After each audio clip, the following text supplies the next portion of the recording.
ಹಾರ್ಕೂಡ ವಾಹಿನಿಗೆ ಸ್ವಾಗತ. ಬೀದರ್ ಜಿಲ್ಲೆ ಬಸವಕಲ್ಯಾಣ ತಾಲೂಕಿನ ಸುಕ್ಷೇತ್ರ ಹಾರ್ಕೂಡದ ಶ್ರೀ ಚನ್ನಬಸವೇಶ್ವರ ಸಂಸ್ಥಾನದ ಹಿರೇಮಠದಲ್ಲಿ ದಿನಾಂಕ 5 ಮಾರ್ಚ್ 2021 ಶುಕ್ರವಾರ ಬೆಳಗ್ಗೆ 11 ಗಂಟೆಗೆ ಪೂಜ್ಯ ಶ್ರೀ ಚನ್ನವೀರ ಶಿವಾಚಾರ್ಯರು ಹಾರ್ಕೂಡ ಇವರಿಗೆ ಶ್ರೀ ಗಾನಯೋಗಿ ಪಂಡಿತ್ ಪುಟ್ಟರಾಜ ಕವಿ ಗವಾಯಿಗಳ ಸೇವಾ ಸಂಘ ಚಂದಾಪುರ ಇವರಿಂದ ಸಂಗೀತ ಸಾಹಿತ್ಯ ಪೋಷಕ ರತ್ನ ಪ್ರಶಸ್ತಿ ಪ್ರದಾನ ಸಮಾರಂಭ ಹಾಗೂ ಶ್ರೀ ಬಸವರಾಜ್ ಐನೋಳಿ ಲೇಖನೆಯ ಗಾನಕೋಗಿಲೆ ರೇವಣಸಿದ್ದಯ್ಯ ಹಿರೇಮಠ್ ಗ್ರಂಥ ಬಿಡುಗಡೆ ಕಾರ್ಯಕ್ರಮ.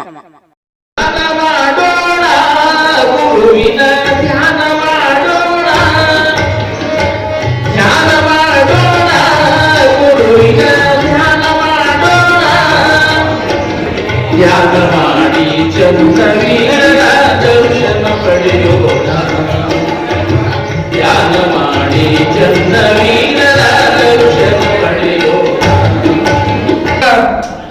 ಪಾವನ ಸನ್ನಿಧಾನವನ್ನು ವಹಿಸಿರುವಂತಹ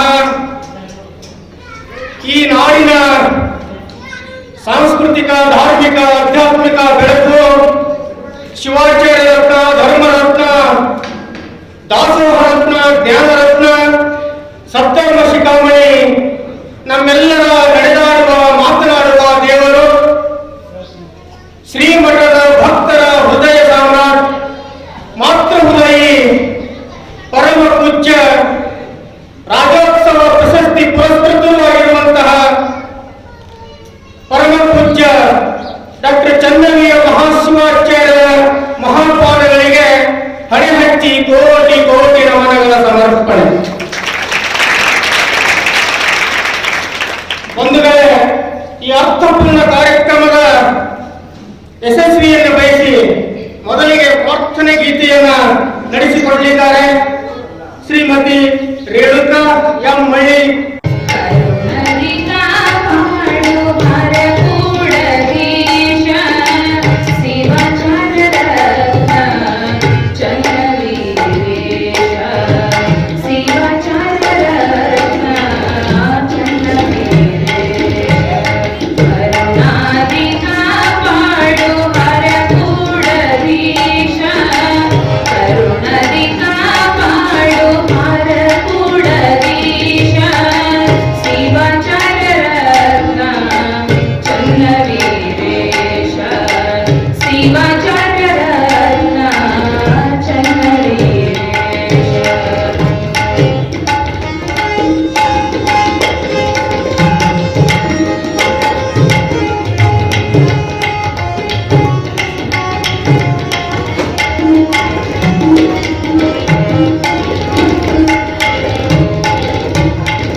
ಈಗ ಈ ಪವಿತ್ರ ವೇದಿಕೆಯ ಮೇಲೆ ಆಸೀನರಾಗಿರ್ತಕ್ಕಂತಹ ಗುರು ಪೂಜ್ಯರಿಗೆ ಹಾಗೂ ಎಲ್ಲ ಸಭಾಸದರಿಗೆ ಕೂಡ ಸ್ವಾಗತವನ್ನು ಬಯಸಲಿದ್ದಾರೆ ನಮ್ಮ ಬಸವರಾಜ್ ಐನೋಳಿ. ಲಿಂಗೈಕ್ಯ ಚನ್ನಬಸವ ಶಿವಗಳ ಗದ್ದುಗೆಗೆ ಭಕ್ತಿಯಿಂದ ಅನಂತ ಪ್ರಣಾಮಗಳನ್ನು ಸಲ್ಲಿಸಿ ಇವತ್ತಿನ ಸಂಗೀತ ಸಾಹಿತ್ಯ ಪೋಷಕ ರತ್ನ ಪ್ರಶಸ್ತಿ ಪ್ರದಾನ ಸಮಾರಂಭ ಹಾಗೂ ನಾನು ಬರೆದಿರುವ ಕೃತಿ ಗಾನ ಕೋಗಿಲೆ ಶ್ರೀ ರೇವಣಸಿದ್ದೇ ಹಿರೇಮಠ್. ನಮ್ಮ ಚಿಂಚೋಳಿ ತಾಲೂಕಿನ ಚಂದಾಪುರದ ಮೂಲತಃ ಕಲ್ಲೂರು ರೋಡ್ ಗ್ರಾಮದವರಾಗಿರುವಂಥ ರೇವಣಸಿದ್ದೇ ಹಿರೇಮಠ್ ಸಂಗೀತಗಾರರ ಬದುಕನ್ನು, ಅವರ ಮನದಾಳದ ನೋವು, ತಲ್ಲಣ, ಸಂಕಟಗಳನ್ನು ಅವರೊಂದಿಗೆ 15 ವರ್ಷಗಳ ಕಾಲ ಸಂಪರ್ಕದಲ್ಲಿದ್ದು ಕೆಲವು ಮಾತುಗಳನ್ನು ಬರೀಬೇಕಂತ ಹೇಳಿ ನನ್ನ ಮನಸ್ಸಿನಲ್ಲಿ ಸ್ಫುರಿಸಿತು. ಅವರ ಕುರಿತು ಒಂದು ಕೃತಿಯನ್ನು ಬರೆದಿದ್ದೇನೆ. ಆ ಕೃತಿ ಪೂಜ್ಯರು ನೋಡಿ, ಇಲ್ಲ ನಮ್ಮ ಹಾರ್ಕೋಡ್ ಮಠದಲ್ಲಿ ಇದನ್ನು ಬಿಡುಗಡೆಗೊಳಿಸೋಣ ಅಂತ ಹೇಳಿದ್ದಕ್ಕಾಗಿ ಇವತ್ತು ಅವರ ಕೃತಿ ಬಿಡುಗಡೆಗೊಳ್ತಾ ಇದೆ. ಈ ಸಮಾರಂಭದ ಪಾವನ ಸನ್ನಿಧಾನ ವಹಿಸಿರುವ ಪೂಜ್ಯ ಡಾಕ್ಟರ್ ಚನ್ನವೀರ ಶಿವಾಚಾರ್ಯರಿಗೆ, ಸದ್ಧರ್ಮ ಶಿಖಾಮಣಿಗಳು, ಶಿವಾಚಾರ್ಯ ರತ್ನರು, ರಾಜ್ಯೋತ್ಸವ ಪ್ರಶಸ್ತಿ ಪುರಸ್ಕೃತರು ಡಾಕ್ಟರ್ ಚನ್ನವೀರ ಶಿವಾಚಾರ್ಯರಿಗೆ ತಮ್ಮೆಲ್ಲರ ವತಿಯಿಂದ ಅವರಿಗೆ ಭಕ್ತಿಪೂರ್ವಕ ನಮನಗಳನ್ನು ಸಲ್ಲಿಸಿ ತಮ್ಮೆಲ್ಲರ ವತಿಯಿಂದ ಅವರಿಗೆ ಸ್ವಾಗತವನ್ನು ಕೊಡುತ್ತೇನೆ. ಅದೇ ರೀತಿ ಇವತ್ತಿನ ಪವಿತ್ರ ಕಾರ್ಯಕ್ರಮದ ಅಧ್ಯಕ್ಷ ಸ್ಥಾನವನ್ನು ವಹಿಸಿರುವ ಸನ್ಮಾನ್ಯ ಶ್ರೀ BK ಹಿರೇಮಠ್ ಸರ್ ಅವರು, ನಿವೃತ್ತ ಉಪ ಕಾರ್ಯದರ್ಶಿಗಳು, ಜಿಲ್ಲಾ ಪಂಚಾಯತ್ ಬೀದರ್, ಅವರಿಗೂ ಸಹ ಹೃತ್ಪೂರ್ವಕವಾದಂತಹ ಸ್ವಾಗತವನ್ನು ಕೋರುತ್ತೇನೆ. ಇವತ್ತಿನ ಕಾರ್ಯಕ್ರಮವನ್ನು ಉದ್ಘಾಟನೆ ಮಾಡಲಿಕ್ಕೆ ಆಗಮಿಸಿರುವ ಸಾಹಿತಿಗಳು, ನಮ್ಮ ಚಿಂಚೋಳಿ ತಾಲೂಕಿನ ಸುಲೇಪೇಟ್ ಗ್ರಾಮದವರು, ಚಿಂಚೋಳಿ ತಾಲೂಕಾ 8ನೇ ಕನ್ನಡ ಸಾಹಿತ್ಯ ಸಮ್ಮೇಳನದ ಅಧ್ಯಕ್ಷರು, ಸದ್ಯ ಗುಲ್ಬರ್ಗಾ ವಿಶ್ವವಿದ್ಯಾಲಯದ ಸ್ನಾತಕೋತ್ತರ ಕೇಂದ್ರ ಹಾಲಹಳ್ಳಿಯಲ್ಲಿ ಉಪನ್ಯಾಸಕರಾಗಿ ಕೆಲಸ ಮಾಡುತ್ತಿರುವ ಡಾಕ್ಟರ್ ರಾಮಚಂದ್ರ ಗಣಾಪುರ ಸರ್ ಅವರಿಗೂ ಸಹ ಹೃತ್ಪೂರ್ವಕವಾದ ಸ್ವಾಗತವನ್ನು ಕೋರುತ್ತೇನೆ. ಮುಖ್ಯ ಅತಿಥಿಗಳಾಗಿ ಪಾಲ್ಗೊಂಡಿರುವ ನಮ್ಮ ಸ್ನೇಹಿತರು, ಚಿಂಚೋಳಿ ತಾಲೂಕಾ ಕನ್ನಡ ಸಾಹಿತ್ಯ ಪರಿಷತ್ನ ಅಧ್ಯಕ್ಷರಾಗಿರುವ ಶ್ರೀ ಮಲ್ಲಿಕಾರ್ಜುನ ಪಾಲ್ಗೊಂಡ್ ಸರ್ ಅವರಿಗೆ ಹೃತ್ಪೂರ್ವಕವಾದ ಸ್ವಾಗತವನ್ನು ಕೋರುತ್ತೇನೆ. ಇವತ್ತಿನ ಕೃತಿಯ ಮೂಲ ವ್ಯಕ್ತಿಗಳಾಗಿರುವ ಶ್ರೀ ರೇವಣಸಿದ್ದೇ ಹಿರೇಮಠ್ ಸರ್ ಅವರಿಗೂ ಸಹ ಹೃತ್ಪೂರ್ವಕವಾದ ಸ್ವಾಗತವನ್ನು ಕೋರುತ್ತೇವೆ. ವೇದಿಕೆ ಮೇಲಿರುವ ಶ್ರೀ ಅಶೋಕ್ ಪಾಟೀಲ್ ಚಿಂಚೋಳಿಯ ಪ್ರಗತಿಪರ ರೈತರು, ಅವರಿಗೂ ಸಹ ಹೃತ್ಪೂರ್ವಕವಾದ ಸ್ವಾಗತವನ್ನು ಕೋರುತ್ತೇನೆ. ಅದೇ ರೀತಿ ವೇದಿಕೆ ಮೇಲೆ ನಮ್ಮ ಆತ್ಮೀಯರು, ಶ್ರೀಮಠದ ಯಾವತ್ತು ಶ್ರೀ ಭಕ್ತರು ಹಾಗೂ ಪೂಜ್ಯರ ಪೂರ್ವಾಶ್ರಮದ ಸಹೋದರರಾಗಿರುವ ಶ್ರೀ ಮಲ್ಲಾರ್ ಹಿರೇಮಠ್ ಸರ್ ಅವರಿಗೂ ಸಹ ಹಾರ್ದಿಕವಾದ ಸ್ವಾಗತವನ್ನು ಕೋರುತ್ತೇನೆ. ಈ ಕಾರ್ಯಕ್ರಮದಲ್ಲಿ ಪ್ರಾರ್ಥನೆ ಗೀತೆ ನೆರವೇರಿಸಿಕೊಟ್ಟುವ ಶ್ರೀಮತಿ ರೇಣುಕಾ ಮಳ್ಳಿ ಅವರಿಗೂ ಸಹ ಹೃತ್ಪೂರ್ವಕವಾದ ಸ್ವಾಗತವನ್ನು ಕೋರುತ್ತೇನೆ. ಕಾರ್ಯಕ್ರಮ ನಿರೂಪಣೆ ಮಾಡುತ್ತಿರುವ ನಮ್ಮ ಸ್ನೇಹಿತರು ಅಂಬರಾಯ ಉಗಾಜಿ ಅವರಿಗೂ ಸಹ ಸ್ವಾಗತವನ್ನು ಕೋರುತ್ತೇನೆ. ಅದೇ ರೀತಿ ಹಾರ್ಕೋಡ್ ಗ್ರಾಮದ ಮುಖಂಡರು ಶ್ರೀ ಮೇಘರಾಜ್ ನಾಗರಾಜ್ ಅವರಿಗೂ ಸಹ ಹೃತ್ಪೂರ್ವಕ ಸ್ವಾಗತವನ್ನು ಕೋರುತ್ತೇನೆ. ಕಾರ್ಯಕ್ರಮದಲ್ಲಿ ಸಾಹಿತಿಗಳಾಗಿರುವ ಶ್ರೀ ಎಚ್ ಕಾಶಿನಾಥ್ ಸರ್ ಅವರು ಆಗಮಿಸಿದ್ದಾರೆ, ಅವರಿಗೂ ಸಹ ಹೃತ್ಪೂರ್ವಕ ಸ್ವಾಗತವನ್ನು ಕೊಟ್ಟೆ. ನಮ್ಮ ರಾಜ್ಕುಮಾರ್ ಪಾಟೀಲ್ ರಾಜಣ್ಣ ಬೆರದವರಿಗೂ, ಎಲ್ಲ ಗಣ್ಯರಿಗೂ, ಶ್ರೀಮಠದ ಭಕ್ತರಿಗೂ, ನೆಡಗುಂದ, ಯರವಾರ್, ತಾಲೇಬೀರ್ನಹಳ್ಳಿ, ಐನೋಳಿ, ಚಿಂಚೋಳಿ, ಚಂದಾಪುರ, ಹಾರ್ಕೋಡ್, ಹೀಗೆ ಎಲ್ಲ ಗ್ರಾಮಗಳಿಂದ ಆಗಮಿಸಿರುವಂಥ ಶ್ರೀಮಠದ ಭಕ್ತರಿಗೆ ಹೃತ್ಪೂರ್ವಕವಾದ ಸ್ವಾಗತವನ್ನು ಕೋರುತ್ತೇನೆ. ಅದೇ ರೀತಿ ಶಾಲೆಯ ಶಿಕ್ಷಕರು, ಮುಖ್ಯೋಪಗಳು, ಎಲ್ಲ ವಿದ್ಯಾರ್ಥಿಗಳಿಗೂ ಸಹ ಸ್ವಾಗತವನ್ನು ಕೋರಿ, ಮಾಧ್ಯಮದವರಿಗೂ ಸ್ವಾಗತವನ್ನು ಕೋರಿ, ಮತ್ತೊಮ್ಮೆ ತಮ್ಮೆಲ್ಲರಿಗೂ ಸ್ವಾಗತವನ್ನು ಕೋರಿ ಮುಂದಿನ ಕಾರ್ಯಕ್ರಮಕ್ಕೆ ಅನುವು ಮಾಡಿಕೊಡ್ತೇನೆ. ನಮಸ್ಕಾರ.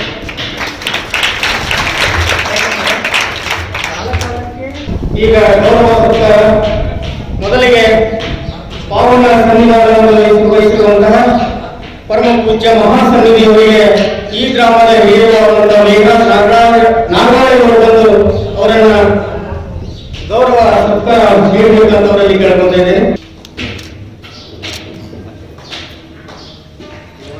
ಅಭಿನಂದನೆಗಳು ಪೂಜ್ಯರಿಗೆ ಹಾಗೂ ನಾಗರಾಜ ಸಾಹೇಬರಿಗೆ.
ಮತ್ತು ಹಾರ್ದಿಕ ಅಭಿನಂದನೆಗಳನ್ನು ಸಲ್ಲಿಸಿ ಈಗ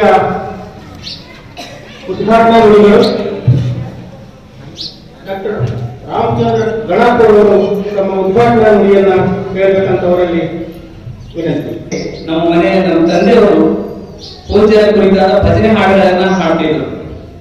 ಹಾಡ್ಕೊಂಡು ಮಧ್ಯಾಹ್ನ ಭಜನೆ ನಿತ್ಯ ನಾನು ಮಾಡಿದ್ರು ಅನ್ನುವಂಥದ್ದಾಗಿರ್ಬೋದು. ಇವತ್ತಿನ ಶ್ರೀಮಠದ ಲಿಂಗೈಕ್ಯ ಶ್ರೀಗಳ ಮತ್ತು ಪ್ರಸ್ತುತ ಪೂಜೆಯ ಕುರಿತಾಗಿ ನಮ್ಮ ಕಲ್ಯಾಣ ಕರ್ನಾಟಕ ಭಾಗದಲ್ಲಿ ಸಾವಿರಾರು ಲಕ್ಷಾಂತರ ಗಟ್ಟಲೆ ಮೌಖಿಕ ಸಂಪ್ರದಾಯದ ಜನಪದ ಸಂಸ್ಕೃತಿ ಅಲ್ಲಲ್ಲಿ ನಿರಂತರವಾಗಿ ಭಜನೆಯಲ್ಲಿ ಶ್ರಾವಣ ಮಾಸದಲ್ಲಿ ನಿರಂತರವಾಗಿ ಮಾಡ್ತಾ ಇರೋದನ್ನ ನಾವು ನೋಡ್ತೀವಿ ಮತ್ತು ಕೇಳ್ತೀವಿ ಅನ್ನುವಂಥದ್ದು. ಬಹುಶಃ ಚಿಂಚೋಳಿ, ಹಾರಕೂಡ, ಮೋಘ, ಚನ್ನಕೇರ ಈ ಒಂದು ಸಂಬಂಧ ಅಲ್ಲೆಲ್ಲ ಹಾಡುಗಳಲ್ಲಿ ಬರ್ತದೆ ಅನ್ನುವಂಥದ್ದು. ಹೀಗಾಗಿ ಈ ಸಂದರ್ಭದಲ್ಲಿ ಪೂಜೆಯ ಕುರಿತಾಗಿ ಸಹೋದರಿಯವರು ತಮ್ಮ ಪ್ರಾರ್ಥಗೀತೆಯಲ್ಲಿ ಇಡಿಯಾಗಿ ಅವರ ಚಿತ್ರಣವನ್ನ ಪರಿಚಯವನ್ನ ಸಭೆಗೆ ಮಾಡಿಸಿಕೊಟ್ಟಿದ್ದಾರೆ ಅನ್ನುವಂಥದ್ದು. ಅವರ ಚಿಂತನ ಕೃತಿಯಾಗಿರ್ಬೋದು ಅಥವಾ ಚಂದ್ರಹಾರ ಆಗಿರ್ಬೋದು. ಚಂದ್ರ ಅನ್ನುವಂಥದ್ದೇ ತಂಪಿನ ಸಂದೇಶ, ಆ ಒಂದು ಶಾಂತತೆಯ, ಪ್ರಶಾಂತತೆಯ, ಪ್ರಾಂಜಲ ಭಾವದ ಸಂದೇಶ ಅಲ್ಲಿ ಕೊಡುವಂಥದ್ದು. ಅಲ್ಲಿ ಅವರ ಕುರಿತಾದಂತ ಪರಿಪೂರ್ಣವಾದಂತ ಚಿತ್ರಣ ಆ ಒಂದು ಕೃತಿಯಲ್ಲಿ ನಾವು ನೋಡಿದ. ಬಹುಶಃ ನನ್ನ ವಿದ್ಯಾರ್ಥಿಗಳು, ಭಾಷಾ ವಿಜ್ಞಾನಿಗಳು, ಅಂತಾರಾಷ್ಟ್ರೀಯ ಖ್ಯಾತಿಯ ಒಬ್ಬ ಲಿಂಗ್ವಿಸ್ಟಿಕ್ ಪ್ರೊಫೆಸರ್ ಆಗಿರುವಂತ ಪ್ರೊಫೆಸರ್ ಸಂಗಮೇಶ್ ಸೌದತ್ತಿ ಮಾಡ್ಸರ್ ಇಲ್ಲಿನ ವಚನ ವಿಷಯ ಸಂಪುಟಗಳನ್ನ ಪೂಜೆಯ ಸಂವಿಧಾನದಿಂದ ಪ್ರಕಟಗೊಂಡದನ್ನ ಅವಲೋಕಿಸಿದ್ರೆ ಬಹುಶಃ ವಿಶ್ವವಿದ್ಯಾಲಯ ಮಾಡಲಾದಂತ ಮಹತ್ ಕಾರ್ಯವನ್ನ ಅತ್ಯಂತ ಕಡಿಮೆ ಸಮಯದಲ್ಲಿ ಪೂಜ್ಯರು ಈ ಒಂದು ಅಕ್ಷರ ಲೋಕಕ್ಕೆ ಬಹುಶಃ ಒಂದು ಕೃತಿ ರಚನೆ ಆಗ್ಬೇಕಾದ್ರೆ ಕುವೆಂಪು ಅವರು ರಾಮಾಯಣ ದರ್ಶನ ಬರೀಬೇಕಾದ್ರೆ 9 ವರ್ಷ ತಗೊಂಡ್ರು. ಅದ್ರ ಮೇಲೆ PhD ಮಾಡಬೇಕಾದ್ರೆ ಲಕ್ಕಪ್ಪ ಗೌಡರು 18 ವರ್ಷ ತಗೊಂಡ್ರು. ಇಂಥ ಒಂದು 8 ಸಂಪುಟಗಳು, ವಚನ ವಿಷಯ ಸಂಪುಟಗಳು, ಒಂದು ವಿಶ್ವವಿದ್ಯಾಲಯದ ಪ್ರಸಾರ ಮಾಡುವಂತ ಕೆಲಸ ಈ ಸಂವಿಧಾನ ಮಾಡಿಕೊಟ್ಟಿದೆ. ಇದು ಅಕ್ಷರ ಲೋಕದ ಒಂದು ವಿಸ್ಮಯ ಅಂತ ಈ ಸಂದರ್ಭದಲ್ಲಿ ನನಗೆ ಯಾಕಂದ್ರೆ ಕಾಲ ಕಾಲಕ್ಕೆ ಆ ಸಾಹಿತ್ಯ, ಸಂಸ್ಕೃತಿ, ಚಿಂತನೆ, ಘಟನಾವಳಿಗಳು ಬರ್ತಾ ಇರಬೇಕು. ಯಾಕಂದ್ರೆ ಆ ಸಂಸ್ಕೃತಿ ಮುಂದಿನ ಪೀಳಿಗೆಗೆ, ತಲೆಮಾರಿಗೆ ಒಬ್ಬ ಲೇಖಕ, ಒಬ್ಬ ಬರಹಗಾರ ಆ ಕಾಲದ ಪ್ರತಿನಿಧಿಯಾಗಿರ್ತಾನೆ. ಹೀಗಾಗಿ ಅವರ ಅಭಿವ್ಯಕ್ತಿ ತುಂಬಾ ಮುಖ್ಯ. ಯಾಕಂದ್ರೆ ನಾವು ಕಲೆ, ಸಂಸ್ಕೃತಿ, ಸಾಹಿತ್ಯ ಅಂದ ತಕ್ಷಣ ನಾವು ಗ್ರೀಕ್ ನೆಲಕ್ಕೆ ಹೋಗ್ತೀವಿ. ಅಲ್ಲಿನ ಹೋಮನ ಅಥವಾ ಅಲ್ಲಿನ ಇಸ್ಕಿಲಸ್, ಸೋಫೋಕ್ಲಿಸ್, ಯೂರಿಪಿಡಿಸ್ರ ಸಂವಾದ ನಾವು ನೋಡುವಾಗ ಶಾಲಾ ಮಕ್ಕಳಿಗೆ ಶಿಕ್ಷಕ ಇರುವ ಹಾಗೆ ಈ ಸಮಾಜಕ್ಕೆ ಒಬ್ಬ ಕವಿ ಇರ್ತಾನೆ ಅಂತ ಹೇಳ್ತಾರೆ. ಇಸ್ಕಿಲಸ್ ಮತ್ತು ಯೂರಿಪಿಡಿಸ್. School boys have the teachers to teach them, but elders have the poets. ಹೀಗಾಗಿ ಕವಿಗಳ ಮೇಲೆ ಬಹಳ ದೊಡ್ಡ ಜವಾಬ್ದಾರಿ ಇದೆ.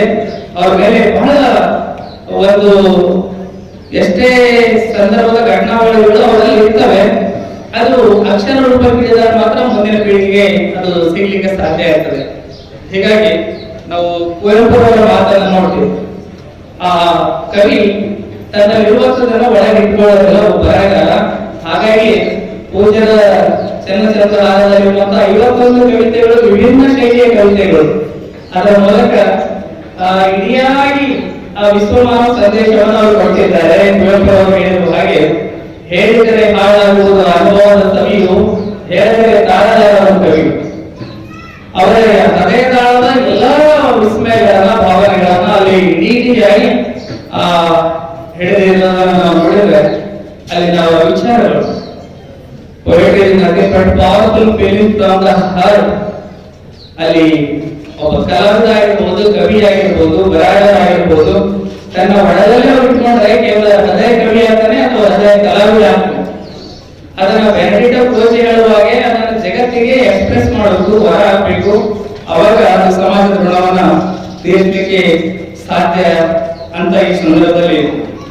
ಹೇಳುವಾಗ ಇಲ್ಲಿ ಅನೇಕ ಜನ ಹಿರಿಯರು ಈ ಜೀವನದ ಶುಷ್ಕದ ಬಗ್ಗೆ, ಸ್ವಾರಸ್ಯದ ಬಗ್ಗೆ, ನಮಗೆ ಕೊಟ್ಟಂತ ಈ ಜೀವಮಾನದ ಬಗ್ಗೆ ಸಾಕಷ್ಟು ಜನರು ಹಾಡಿದ್ದಾರೆ, ಮಾತಾಡಿದ್ದಾರೆ. ಈ ಶರೀರವನ್ನ ನಮ್ಮ ಜನಪದರು ಭಜನೆ ಹಾಡುವಲ್ಲಿ ಈ 100 ಬೀಗದವರ ನಂಬರ್ ಇರಲಿಕ್ಕಾಗಿ ಯಾತಕ ಪಡತಾನ ಅಂತ ಆಡ್ತಾರೆ ಹಿರಿಯರು. ಈ 100 ವರ್ಷದ ಆಯುಷ್ಯ ಅಥವಾ ನಮ್ಮ ತತ್ವಪದಕಾರರು ಹೇಳುವ ಹಾಗೆ ಆಯುಷ್ಯ 10 ರಾತ್ರಿಗೆ ಹೋದವ 50, ಪ್ರಾಯಕ್ಕೆ 20, ಪ್ರಾಯದ ಗಾಯಕ್ಕೆ 30. ಈ 100 ವರ್ಷದ ಆಯುಷ್ಯವನ್ನ ನಾವು ಯಾವ ರೀತಿ ಸಮರ್ಥವಾಗಿ ಸದ್ಬಳಕೆ ಮಾಡ್ಕೊಳ್ಬೇಕು, ಅದನ್ನ ಸಾರ್ಥಕ ಮಾಡ್ಕೊಳ್ಬೇಕು. ಕೇವಲ ಬರೋದು ಇರೋದು ಹೋಗೋದಷ್ಟೇ ಅಲ್ಲ, ಅದರ ಆಚೆಗಿನ ಜಗತ್ತು ನಾವು ಸಮಾಜಕ್ಕೆ ಏನ್ ಕೊಡ್ಬೇಕು ಅನ್ನೋದನ್ನ ಅವ್ರು ಹೇಳ್ತಾರೆ. ನಮ್ ದೇವರು 100 ವರ್ಷ ಆಯುಷ್ಯ ಪಟ್ರೆ ಅದು ಮಲ್ಕೊಂಡಲ್ಲೇ 50 ವರ್ಷ ಹೋದು, ಅಲ್ಲಿ ಜನನ ಬಾಲ್ಯದಲ್ಲಿ 20 ವರ್ಷ ಹೋದವು, ಪ್ರಾಯದ ಗಾಯಕ್ಕೆ 30. ಕೇವಲ 30 ವರ್ಷದಲ್ಲಿ ನಾವು ಅಷ್ಟೆಲ್ಲವನ್ನು ಸಾಧನೆ ಮಾಡಬೇಕಾಗ್ತದೆ. ಹೀಗಾಗಿ ಸಮಾಜದ ಋಣ ಕೂಡ ನಾವು ತೀರಿಸಬೇಕಾಗ್ತದೆ ಅನ್ನುವಂಥದ್ದು. ಮಾತೃ ಋಣ, ಪಿತೃ ಋಣದ ಜೊತೆ ಸಮಾಜದ ಋಣ ಕೂಡ ಅಷ್ಟೇ ಮುಖ್ಯ ಅನ್ನೋದು ನಾವು ಬಹಳ ಗಮನಿಸಬೇಕಾಗ್ತದೆ. ಪ್ರತಿ ಊರಲ್ಲಿ ಶ್ರೀಮಠದ ಬಗ್ಗೆ, ಪೂಜ್ಯರ ಬಗ್ಗೆ ಅಲ್ಲಿ ಹಾಡುಗಳನ್ನ ನಾವು ನೋಡ್ತೀವಿ. ಅಲ್ಲಿ ನಮ್ಮ ಚಿಂಚೋಳಿ ಭಾಗದಲ್ಲಿ ಹಳ್ಳಿಯ ಗ್ರಾಮೀಣ ನಮ್ಮ ಹಿರಿಯರು ಹಾಡು ಕೂಡ ಬದಲಾಗಿ ಹಾಲು ಕೂಡ ನೃತ್ಯ ಅನ್ನುವಂತ ವಾಡಿಕೆ ಕೂಡ ಇದೆ. ಬಹುಶಃ ಕರೆಯುವಾಗ ಶರಣಪ್ಪ ಶರಣಪ್ಪ ಇರ್ತದೆ, ಹಂಗೆ ಹಾಲು ಕೂಡ ನೃತ್ಯ ಅಂತ ಕರೀತಾರೆ. ಬಹಳಷ್ಟು ಹಿರಿಯರಿಗೆ ಬಹುಶಃ ಕರೆಯೋರು ಮಾತಾಡುವ ಶಬ್ದದ ಹೇಗೆ ನಾವು ಇಂಗ್ಲಿಷ್ ತೆಲುಗು ಬಳಸುವಾಗ ಆಗಿರ್ತಲ್ಲ, ಈಗ ಹೆಂಗ ತೆಲುಗು ಕನ್ನಡ ಹಿಡಿದು ಹಚ್ಚಿದ ತೆಲುಗು ಆಗ್ತದೆ ಆ ರೀತಿ ರಾಮುಡು ಅಂದಂಗ, ಅಥವಾ ಕೆಲವು ಸಂದರ್ಭದಲ್ಲಿ ನಾವು ಇಂಗ್ಲಿಷ್ಗೆ ಖಾಲಿ ಹೂಗಾರ ಹಾಕಿದ್ರೆ ಕನ್ನಡ ಆಗ್ತದೆ. ಸ್ಕೂಲ್ ಬಸ್ ಅಂದಾಗ ಸಂದರ್ಭದಲ್ಲಿ ಭಾಷಾ ವಿಜ್ಞಾನದ ಪರಿಕಲ್ಪನೆಯಲ್ಲಿ ಅದನ್ನು ನೋಡುವಾಗ ಇಲ್ಲಿ ಹಾರಕೂಡಲ ಚಂದ್ರವೀರನಿಗೆ ಮಾಡುವೆ ನಾನು ಅವನ ಸುಸ್ತಾವಿದ್ದೆ ಇವತ್ತಿಗೂ ಜನಮಾನಸದಲ್ಲಿ ನೆಲೆ ನಿಂತಿರೋದನ್ನ ನಾವು ನೋಡ್ತೇವೆ.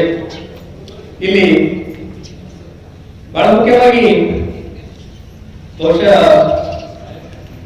ಸಾಹಿತಿಗಳ ಕೈಗೆ ಮೈಪಟ್ಟರೆ ಎಲ್ಲಿವರೆಗೆ ಇದಾಗ್ತದೆ ಖಂಡಿತ ಇಲ್ಲಿ ನಾನು ಮಾತಾಡಕ್ಕೆ ಇಷ್ಟಪಡ್ತೀನಿ. ಇಲ್ಲಿ ಬಹಳ ಮುಖ್ಯವಾಗಿ ಗರುವಿನ ಡಾಕ್ಟರ್ ಪಂಡಿತ್ ಪುಟ್ಟರಾಜ ಗವಾಯಿಗಳ ಶಿಷ್ಯರು, ನೇರ ಶಿಷ್ಯರು. ಅವರಲ್ಲಿ ಸುಮಾರು 12 ವರ್ಷ ಅವರ ಶಿಷ್ಯರಾಗಿ ಅವರ ಸೇವೆ ಮಾಡಿ ಎಲ್ಲಿವರೆಗೆ ಅವರ ಆಪ್ಯಾಯವನ್ನು, ಅವರ ಆತ್ಮೀಯತೆ ಇತ್ತಂದ್ರೆ ಅವರ ತೊಡುವಂತಹ ಪಾದುಕೆಗಳು, ಆವುಗಳು ಕೂಡ ರೇವಣಸಿದ್ಧ ಹಿರೇಮಠರವರ ಮನೆಗೆ ಬಂದಿದ್ದಾರೆ. ಬಹುಶಃ ಆ ಪರಿಕಲ್ಪನೆ ನಮಗೆ 12ನೇ ಶತಮಾನದ ಬಿಜ್ಜನಹಳ್ಳಿಯ ಅಲ್ಲಿ ಹಳೆಯ ದಂಪತಿಗಳ ನೆನಪು ತರಿಸುವಂತಷ್ಟು ಮಟ್ಟಿಗೆ ಪೂಜ್ಯತೆ ಭಾವನೆಯಿಂದ ಪಂಡಿತ್ ಪುಟ್ಟರಾಜ ಗವಾಯಿಗಳ ಪಾದುಕೆಗಳನ್ನ ರೇವಣಸಿದ್ದಯ್ಯ ಹಿರೇಮಠ ಅವರ ಮನೆಯಲ್ಲಿ ದಿವಸ ಪೂಜೆ ಮಾಡ್ತಾರೆ ಅಂತ ಒಂದು ಭಾಗ್ಯ. ಆಮೇಲೆ ರೇವಣಸಿದ್ದಯ್ಯ ಹಿರೇಮಠವರು ಆಕಾಶವಾಣಿ ಕಲಾವಿದರು, ಸಾವಿರಾರು ಕಾರ್ಯಕ್ರಮಗಳನ್ನ ನಾಡಿಗೆ ನೀಡಿದಂತ ಗಾನ ಗಂಧರ್ವರು. ಅಲ್ಲಿ ಅವರು ಬೆಂಕಿಯಲ್ಲಿ ಅರೆದ ಬದುಕಿನ ರೀತಿ ಅವರು ಸಾಕಷ್ಟು ಕಷ್ಟ ನಷ್ಟಗಳನ್ನ ಉಂಡ್ರು ಕೂಡ ಸ್ವಾಭಿಮಾನದ ಸಂಗೀತಗಾರರು.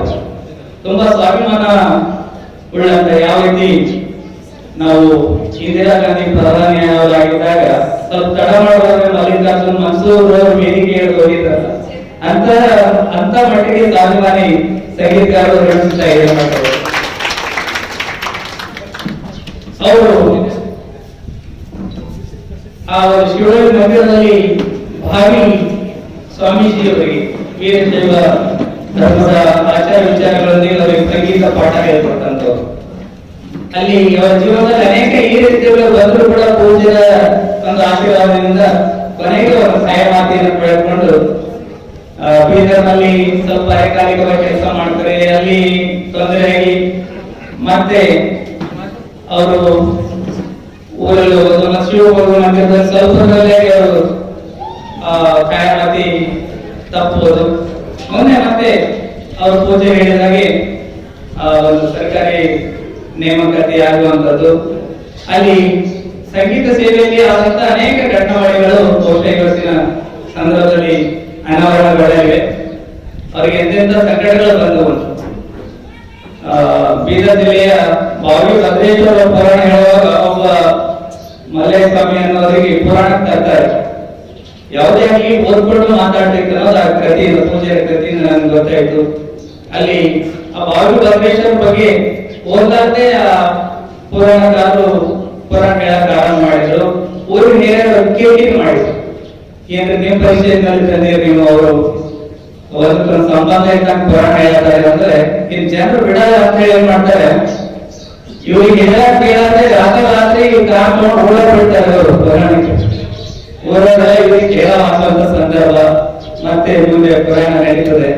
ಹೀಗೆ ಅವ್ರ ಸಂಗೀತ ಸೇವೆಗಳನ್ನು ಅರ್ಪಿಸ್ಕೊಂಡು ದಿನ ರಾತ್ರಿ ಗಂಗನಪಳ್ಳಿಯಲ್ಲಿ ಸಂಗೀತ ಸೇವೆ ಮುಗಿಸಿ ಬರ್ತಾ ಇರ್ತಾರೆ. ತಾಂಡವರು ಚಿಂಚೋಳಿ ರೋಡ್ ಕುಂಚಾರ ಟ್ರಾಫಿಕ್ ಪೊಲೀಸರು ಹಿಡಿತಾರೆ. ಈಗ ರಾತ್ರಿ ಬಾರ ಮಂದಿಗೆ ಎಲ್ಲಿ ಮಾಡ್ತೇವೆ, ನೀವು ಏನ್ ಕಳತ ಮಾಡ್ಕೊಂಡು ಹೊಂಟೇರಿ, ಇಲ್ಲ ನಾವು ಸಂಗೀತಗಾರ ಇದ್ದೀವಿ ಅಂತ ಹೇಳ್ತಾರೆ. ಸಂಗೀತಗಾರ ಕರೆನಾದ್ರು ಇಲ್ಲಿ ಹಾಡು ತೋರಿಸ್ರಿ ಅಂದ್ರೆ ಅದೇ ರಾತ್ರಿ ಹಾಡು ತೋರಿಸ್ತಾರೆ. ಒಂದು 2-3 ಹಾಡು ಹಾಡಿದ ಎಲ್ಲರಿಗೆ ಕನ್ಫರ್ಮ್ ಆಗ್ತದೆ ಕಾರ್ಯಕ್ರಮ ಸಂಗೀತಗಾರ ಇದ್ದಾರೆ ಅಂತೇಳಿ ಅವ್ರಿಗೆ ಮತ್ತೆ ಶರಣಾಗುವಂತ ಇಂಥ ಅನೇಕ ಘಟನಾವಳಿಗಳು ಅಂತವರು ಬಗ್ಗೆ ಬಸವರಾಜ ಐನಹಳ್ಳಿ ಬಹಳ ಪ್ರಾಂಜಲವಾದ ಮೃದು ಮಾತಾಡಿದ್ರೆ ಮಾತಿಗೆ ನೋವು ಆಗ್ತದೆ ಅನ್ನೋ ಮಟ್ಟಿಗೆ ಅವರ ಸಂಸ್ಕಾರಿಕ ಜೀವನ ಅಂತ ಬಸವರಾಜ ಐನಹಳ್ಳಿ ಸರ್ ಅವರು ಮೌನ ಯೋಗಿ 2017ರಿಂದ ಇಲ್ಲಿಯವರೆಗೆ ಸುಮಾರು 8 ಕೃತಿಗಳನ್ನು ಸಾಹಿತ್ಯ ಲೋಕಕ್ಕೆ ಅರ್ಪಿಸಿರುವಂತಹ ಮಹನೀಯರು ಬಸವರಾಜ ಐನಹಳ್ಳಿ ಸರ್ ಅವರು. ನಮ್ಮ ಚಿಂಚೋಳಿ ಭಾಗದಲ್ಲಿ ಅವರ ರೀತಿ ಸಾಹಿತ್ಯದ ಹಿಮಾಚಲ ಬೆಟ್ಟ ಇದ್ದಂಗೆ ಆ ರೀತಿಯ ಸಾಹಿತ್ಯ ಸೇವೆಯನ್ನು ಸಲ್ಲಿಸ್ತಾ ಇದ್ದಾರೆ. ಅವರು ಗಾನಯೋಗಿ ಯೋಷಿತ ಹಿರೇಮಠ ಅವರ ಕುರಿತಾಗಿ ಅವರ ಜೀವನ, ಅವರ ಪರಂಪರೆ, ಅವರ ಮನೆತನ, ಸಂಗೀತ ಸೇವೆ ಇಡಿಯಾಗಿ ಕರಿಯನ್ನ ಕನ್ನಡಿಯಲ್ಲಿ ಹಿಡಿದಂಗೆ ಅವರು ಹಿಡಿದಿಟ್ಟಿದ್ದಾರೆ. ಅಂತ ಕೃತಿ ಇಲ್ಲಿ ಲೋಕಾರ್ಪಣೆಗೊಳ್ತಾ ಇದೆ. ಆಮೇಲೆ ಪೂಜ್ಯರ ಕುರಿತಾಗಿ ಬಹುಶಃ ನನ್ನ ನುಡಿಯಿಂದ ಅವ್ರ ಬಗ್ಗೆ ನಾವೊಂದು ಚಿಕ್ಕ ಸಾಹಿತ್ಯದ ವಿದ್ಯಾರ್ಥಿಯಾಗಿ ನಾನು, ನೀವು ಸೂರ್ಯನ ನೋಡಿದ ನೀವು ಕೇಳಿದಂಗೆ ಆಗ್ತಾರೆ. ಪೂಜಾರ ಕುರಿತಾಗಿ ಅವ್ರ ಬಗ್ಗೆ ನಾನು ಪರಿಚಯ ಮಾಡುವಂತ ಕೆಲಸ ಇಲ್ಲಿ ಮಾಡೋದಿಲ್ಲ. ಅವರ ಚನ್ನಚಂದ್ರಹಾರದಲ್ಲಿ ನಾವು ಮಾತು ಸುಂದರ ಸಮಾಜಕ್ಕೆ ಒಂದು ಸಂವಿಧಾನದ ರೀತಿ ಅವ್ರ ಮಾತು ಇಲ್ಲಿ ಉಲ್ಲೇಖ ಮಾಡಿದ್ದಾರೆ. ಮಾನವ ಸಮಾಜ ಸೇವಿ, ಸಾಹಿತ್ಯಕ್ಕಿಂತ ಸಮಾಜ ದೊಡ್ಡದು.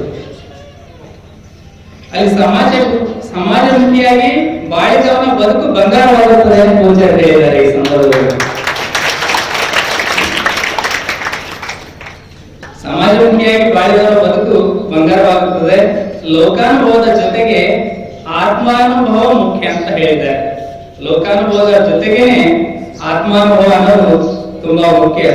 ಯಾಕಂದ್ರೆ ಪೂಜ್ಯರು ಹುಬ್ಬಳ್ಳಿಯ 3000 ಮಠದ ಪರಂಪರೆ, ಅಂತಾರಾಷ್ಟ್ರೀಯ ಖ್ಯಾತಿಯ ಭುಜಗಂ ಶ್ರೀಗಳ ಸಾನ್ನಿಧ್ಯ, ಸಾಂಗತ್ಯ, ಸಾಮೀಪ್ಯವನ್ನು ಪಡೆದುಕೊಂಡಂತ ಪೂಜ್ಯರು ಆ ಒಂದು ಪರಂಪರೆಯನ್ನ, ಸಂಸ್ಕಾರವನ್ನ, ವೀರಶೈವಾಗಮವನ್ನ ಈ ಸಮಾಜಕ್ಕೆ ಕೊಡುವಂತ ನಿಟ್ಟಿನಲ್ಲಿ ನಮ್ಮ ನಾಡಿನ ಒಂದು ಮಾದರಿಯ ಮಠ ಪರಂಪರೆ ಹೇಗಿರಬೇಕು ಅಂತ ಇಡೀ ನಮ್ಮ ನಾಡಿಗೆ, ದೇಶಕ್ಕೆ ಒಂದು ಬುನಾದಿಯನ್ನು ಹಾಕಿಕೊಟ್ಟಂತ ಪೂಜೆಗೆ ಈ ಸಂದರ್ಭದಲ್ಲಿ ನಾವು ಶತ ಪ್ರಣಾಮಗಳನ್ನು ಸಲ್ಲಿಸಬೇಕಾಗ್ತದೆ ಅನ್ನುವಂಥದ್ದು. ಅಂತ ಪೂಜ್ಯರ ಒಂದು ಕೃಪಾಶೀರ್ವಾದದಲ್ಲಿ ನಾವೆಲ್ಲ ಒಂದು ಈ ಸಂದರ್ಭದಲ್ಲಿ ಸಾಕ್ಷಿಯಾಗಿರ್ಬೋದು ಅಥವಾ ನಾವು ವಾಸವಾಗಿರ್ಬೋದು ಒಂದು ಪಾವನ ಗಳಿಗೆ ಅಂತ ನಾನು ಈ ಸಂದರ್ಭದಲ್ಲಿ ಹೇಳ್ತೀನಿ. ಪೂಜ್ಯರ ಅವರ ಕೊಡುಗೆ, ಅವರ ಒಂದು ಪ್ರವಾಸಿವಾದ ಎಂತೆಂಥ ವಿದ್ವಾಂಸಗಳಿಗೆ ಅವರು ಪೋಷಿಸಿದ್ದಾರೆ, ಅವರಿಗೆ ಪ್ರೋತ್ಸಾಹಿಸಿದ್ದಾರೆ ಅಂದ್ರೆ ಗುಲ್ಬರ್ಗಾ ವಿಶ್ವವಿದ್ಯಾಲಯದ ಪ್ರೊಫೆಸರ್ ಸಂಗಮೇಶ್ ಸೌದತ್ತಿ ಮಾಡ್ತಾರೆ. 2002ರಲ್ಲಿ ನನ್ನ ವಿದ್ಯಾಗುರುಗಳು ಅಂತಾರಾಷ್ಟ್ರೀಯ ಖ್ಯಾತಿಯ ಭಾಷಾ ವಿಜ್ಞಾನಿಗಳು ಅವಾಗಲೇ ವರ್ಲ್ಡ್ ರಾಮಾಯಣ ಅಂತೇಳಿ ಜಗತ್ತಿನ 891 ರಾಮಾಯಣಗಳ ಬಗ್ಗೆ ಮಲೇಷಿಯಾದ ರಾಜಧಾನಿ ಕೌಲಾಲಂಪುರದಲ್ಲಿ ಮಾತಾಡಿರುವಂತಹ ಮಹಾಜ್ಞಾನಿಗಳು ಅಂತವರು ಪೂಜ್ಯ ಸನ್ನಿಧಾನದಲ್ಲಿ ಬಂದು ಅವರು ಸೇವೆ ಸಲ್ಲಿಸಿದ್ದನ್ನ ಈ ಸಂದರ್ಭದಲ್ಲಿ ನೆನೆಸ್ಕೊಳ್ತೀವಿ. ಯಾಕಂದ್ರೆ ಪೂಜ್ಯರು ಸಂಪೂರ್ಣವಾಗಿ ತಮ್ಮನ್ನ ಸಮಾಜಕ್ಕೆ, ಈ ಒಂದು ಧರ್ಮಕ್ಕೆ, ಆಮೇಲೆ ಈ ಮಠಕ್ಕೆ ತಮ್ಮನ್ನ ಸಂಪೂರ್ಣವಾಗಿ ಅರ್ಪಿಸಿಕೊಂಡಂತವ್ರು. ಅವರ ಒಂದು ಕಣ್ಣು ಧರ್ಮ, ಇನ್ನೊಂದು ಕಣ್ಣು ಸಮಾಜ, ಇನ್ನು ಮೂರನೇ ಕಣ್ಣು ಈ ಹಾರಗೂಡೇಶ್ವರಿ ಮಠ ಅಂತ ಈ ಸಂದರ್ಭದಲ್ಲಿ ಈ ರೀತಿ ಅವರ ಆಕಾಶವಾಣಿಯ ಚಿಂತನೆಗಳಾಗಿರ್ಬೋದು, ಪ್ರಜಾವಾಣಿಯ ಪತ್ರಿಕೆಯಲ್ಲಿ ಬರುವಂತ ಅನೇಕ ಚಿಂತನೆಗಳು, ಲೇಖನಗಳನ್ನ ಈಗಾಗಲೇ ಅವರ ಚಿಂತನದಲ್ಲಿ ದಾಖಲುಗೊಂಡಿದ್ದಾರೆ. ಅವರು ಆ ಮಂದಹಾಸದ ಮುಖದ ಚಂದ್ರನ ತಂಪು, ಆ ಒಂದು ಶಶಿಯ ರೇಖೆಯ ಕಿರಣದ ರೀತಿಯ ತೇಜಸ್ಸು, ಆ ಒಂದು ಮುಖದ ಕಳೆ, ಬಹುಶಃ ಚಂದ್ರಬಿಂಬ, ಆ ರೀತಿ ಆ ಒಂದು ಅವರು ಹೇಳುವಂತ ಹಿತವಚನಗಳು ಶಾಶ್ವತ ಸುಖಕ್ಕೆ ಸಮಾಜವನ್ನು ಒಯ್ಯುವಂಥವು, ಸಮಾಜವನ್ನ ಮುನ್ನಡೆಸುವಂತ ಬೆಳಕಾಗಿದ್ದಾರೆ ಅನ್ನುವಂಥದ್ದನ್ನ ನಾವಿಲ್ಲಿ ನೋಡ್ತೀವಿ. ಹೀಗೆ ಕವಿಗಳಿಗೆ ಮತ್ತು ಕಲಾವಿದರಿಗೆ, ಸಾಹಿತಿಗಳಿಗೆ ಬಹಳ ಮುಖ್ಯವಾಗಿ ಅವರಿಗೆ ಆಶ್ರಯ ಮತ್ತು ಪ್ರೋತ್ಸಾಹ ಮುಖ್ಯ. ಇಲ್ಲಾಂದ್ರೆ ಆ ಹೂವಿನ ಸ್ಥಿತಿ ಆಗ್ತದೆ ಅನ್ನುವಂಥದ್ದು. ಹೊಸ ಹೂವಾಸನ ಮುಡಿಯುವ ಹೋಗಿಗಳಿಲ್ಲದೆ ಬಾಡಿ ಹೋಗುವುದು, ಅಲ್ಲಿ ಒಂದು ಹೂವಿನ ಬಾಸಿಗ ಅಥವಾ ಹೂವು ಮುಡಿಯೋದಿಲ್ಲ ಅಂತ ಬಾಡಿ ಹೋಗ್ತದೆ ಅನ್ನುವಂಥದ್ದು. ಹೀಗಾಗಿ ಅಪಾರ ಒಂದು ಸಾಹಿತ್ಯ ದ್ರವ್ಯ, ಸಾಕಷ್ಟು ಜೀವನಾನುಭವ ಮತ್ತು ಈ ಲೋಕಾನುಭವ ಉಳ್ಳಂತ ಶ್ರೀಗಳು ಪ್ರತಿಯೊಬ್ಬರನ್ನ ಅವರ ಆಶೀರ್ವಾದಕ್ಕೆ ಹೋದಾಗ ನೇರವಾಗಿ ಗೊತ್ತು ಹಿಡಿಯುವಂಥದ್ದು, ಮಾತಾಡಿಸುವಂಥದ್ದು, ಅವರ ಸ್ವಭಾವ ಇಡಿಯಾಗಿ ಸಮಾಜದ ಧರ್ಮವನ್ನು ಅರಿತುಕೊಂಡು ಕೂಡ ಮೌನ ಯೋಗಿಯಾಗಿ ಎಲ್ಲವನ್ನ ಗ್ರಹಿಸುವಂತ ಅವರ ಜೀವನ ದ್ರವ್ಯ ನಾವು ನೋಡ್ತೀವಿ. ಪಂಪನ ವಿಕ್ರಮಾರ್ಜುನ ವಿಜಯದಲ್ಲಿ ಹೇಳಿರುವ ಹಾಗೆ ಆ ಪಂಪ ಇಡೀ ಮಹಾಭಾರತವನ್ನೇ ನಾನು ಈಜಾಡಬಲ್ಲೆ, ಆದ್ರೆ ಅಮ್ಮ ನನಗಿಲ್ಲ ಅನ್ನುವರೆ. ವ್ಯಾಸ ಮಹೇಂದ್ರ ವಚನಾಮೃತ ಭಾರತೀಯ ನಿಲ್ಲಿಸುವನು, ಕವಿ ವ್ಯಾಸನೆಂಬ ಧರ್ಮ ನೆನಗಿಲ್ಲ ಅನ್ನುವಂತ ಮಾತನ್ನ ನಮಗೆ ಈ ಸಂದರ್ಭದಲ್ಲಿ ನೆನಪಾಗ್ತದೆ.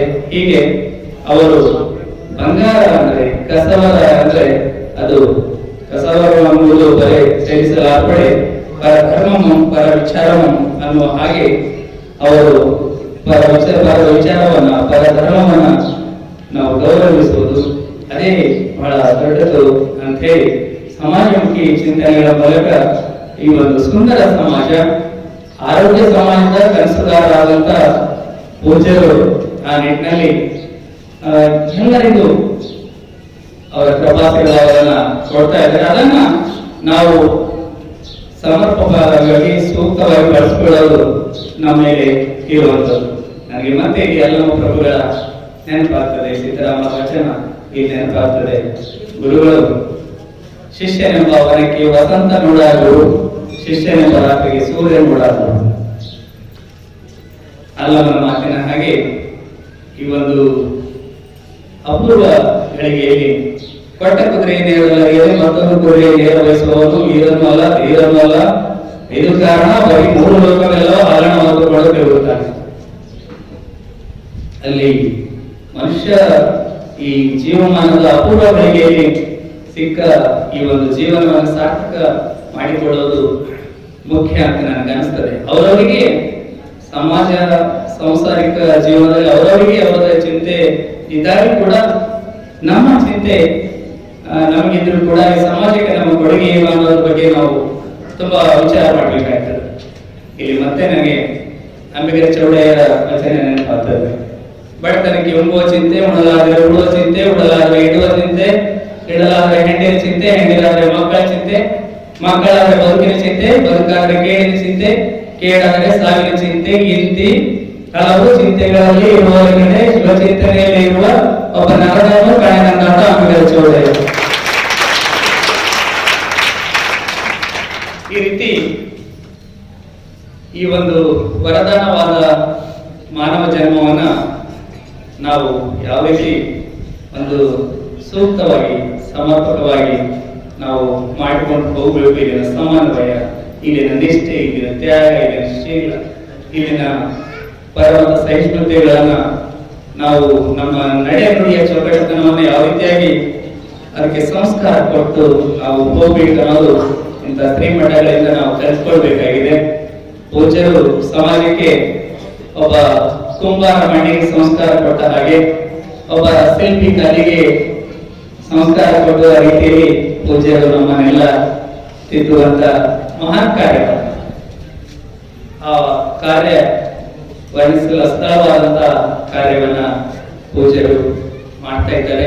ಹೀಗಾಗಿ ಈ ಸಂದರ್ಭದಲ್ಲಿ ಬಹುಶಃ ಬಹಳಷ್ಟು ಸಮಯ ಆಗಿರಬಹುದು ಅಂತ ಅನಿಸ್ತದೆ. ಈ ಒಂದು ಅವಕಾಶ ಪಟ್ಟಂತ ಸನ್ನಿಧಾನಕ್ಕೆ, ಪೂಜ್ಯರಿಗೆ, ಬಹುಶಃ ನನ್ನ ಜೀವಮಾನದ ನನ್ನ ಕುಟುಂಬದ ಪೂಜ್ಯರು ನಾನು 8ನೇ ಸಮ್ಮೇಳನದ ಅಧ್ಯಕ್ಷರನ್ನಾಗಿ ಸೂರ್ಯಪೇಟದಲ್ಲಿ ಕನ್ನಡ ಸಾಹಿತ್ಯ ಪರಿಷತ್ತಿನಿಂದ ಸಮ್ಮೇಳನಾಧ್ಯಕ್ಷರಾದಾಗಲೂ ಕೂಡ ನನ್ನ ಪೂಜ್ಯರು ಅವರು ಒಂದು ಶಾಲು ಬಂಗಾರ ಎಲ್ಲವನ್ನ ನೀಡಿ ಸನ್ಮಾನ ಗೌರವ ಸ್ವೀಕಾರ ಮಾಡುವಂತೆ ಮಾಡಿದ್ದಾರೆ. ಮತ್ತೊಮ್ಮೆ ಆ ಪ್ರತಿಗಳಿಗೆ ನನ್ನ ಪಾಲಿಗೆ ಬಂದಿದೆ. ಮತ್ತೆ ಅವರ ಆಶೀರ್ವಾದ ಸದಾ ನನ್ನ ಮೇಲೆ, ಸಮಾಜದ ಮೇಲೆ. ಇಲ್ಲಿ ನನ್ನ ತೊದಲು ನುಡಿಯಿಂದ 2 ಮಾತುಗಳನ್ನ ಅವರ ಪಾದಕ್ಕೆ ಅರ್ಪಿಸಿ ನಾನು 2 ಮಾತುಗಳನ್ನು ಮುಗಿಸ್ತೇನೆ.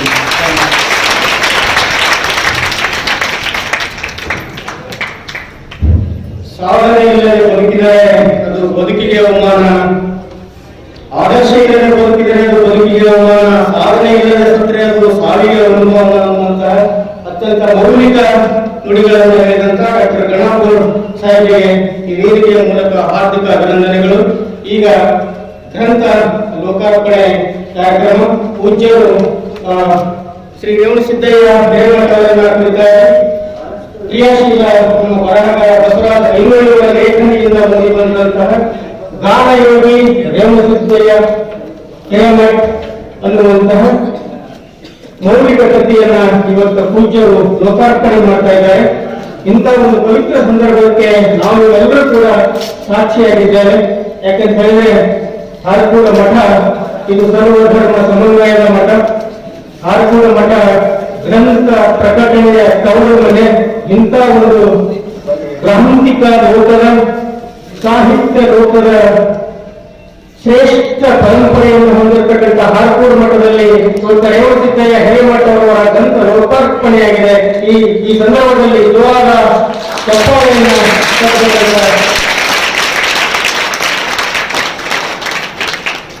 ಡಾಕ್ಟರ್ ಚನ್ನವೀರ ಮಹಾಶಿವಾಚಾರ್ಯ ಮಹಾರಾಜ್ ಕಿ, ಮಹಾತ್ಮ ಬಸವೇಶ್ವರ ಮಹಾರಾಜ್ ಕಿ, ಹಾರಕೂಡ ಚನ್ನ ಬಸವೇಶ್ವರ ಮಹಾರಾಜ್ ಕಿ. ಪೂಜ್ಯರಿಗೆ ತುಂಬು ಹೃದಯದ ಅಭಿನಂದನೆಗಳು. ಈಗ ಗ್ರಂಥ ಮುದ್ರಣ ಸೇವೆಯನ್ನು ಮಾಡಿರ್ತಕ್ಕಂತಹ ಶ್ರೀ ಬಸವರಾಜ ರೆಕ್ಕಲ್ ಯರಬಾವ್ ಇವರಿಗೆ ಅಪ್ಪಾಜಿಯವರಿಂದ ಆಶೀರ್ವಾದ ಆಗ್ತದೆ.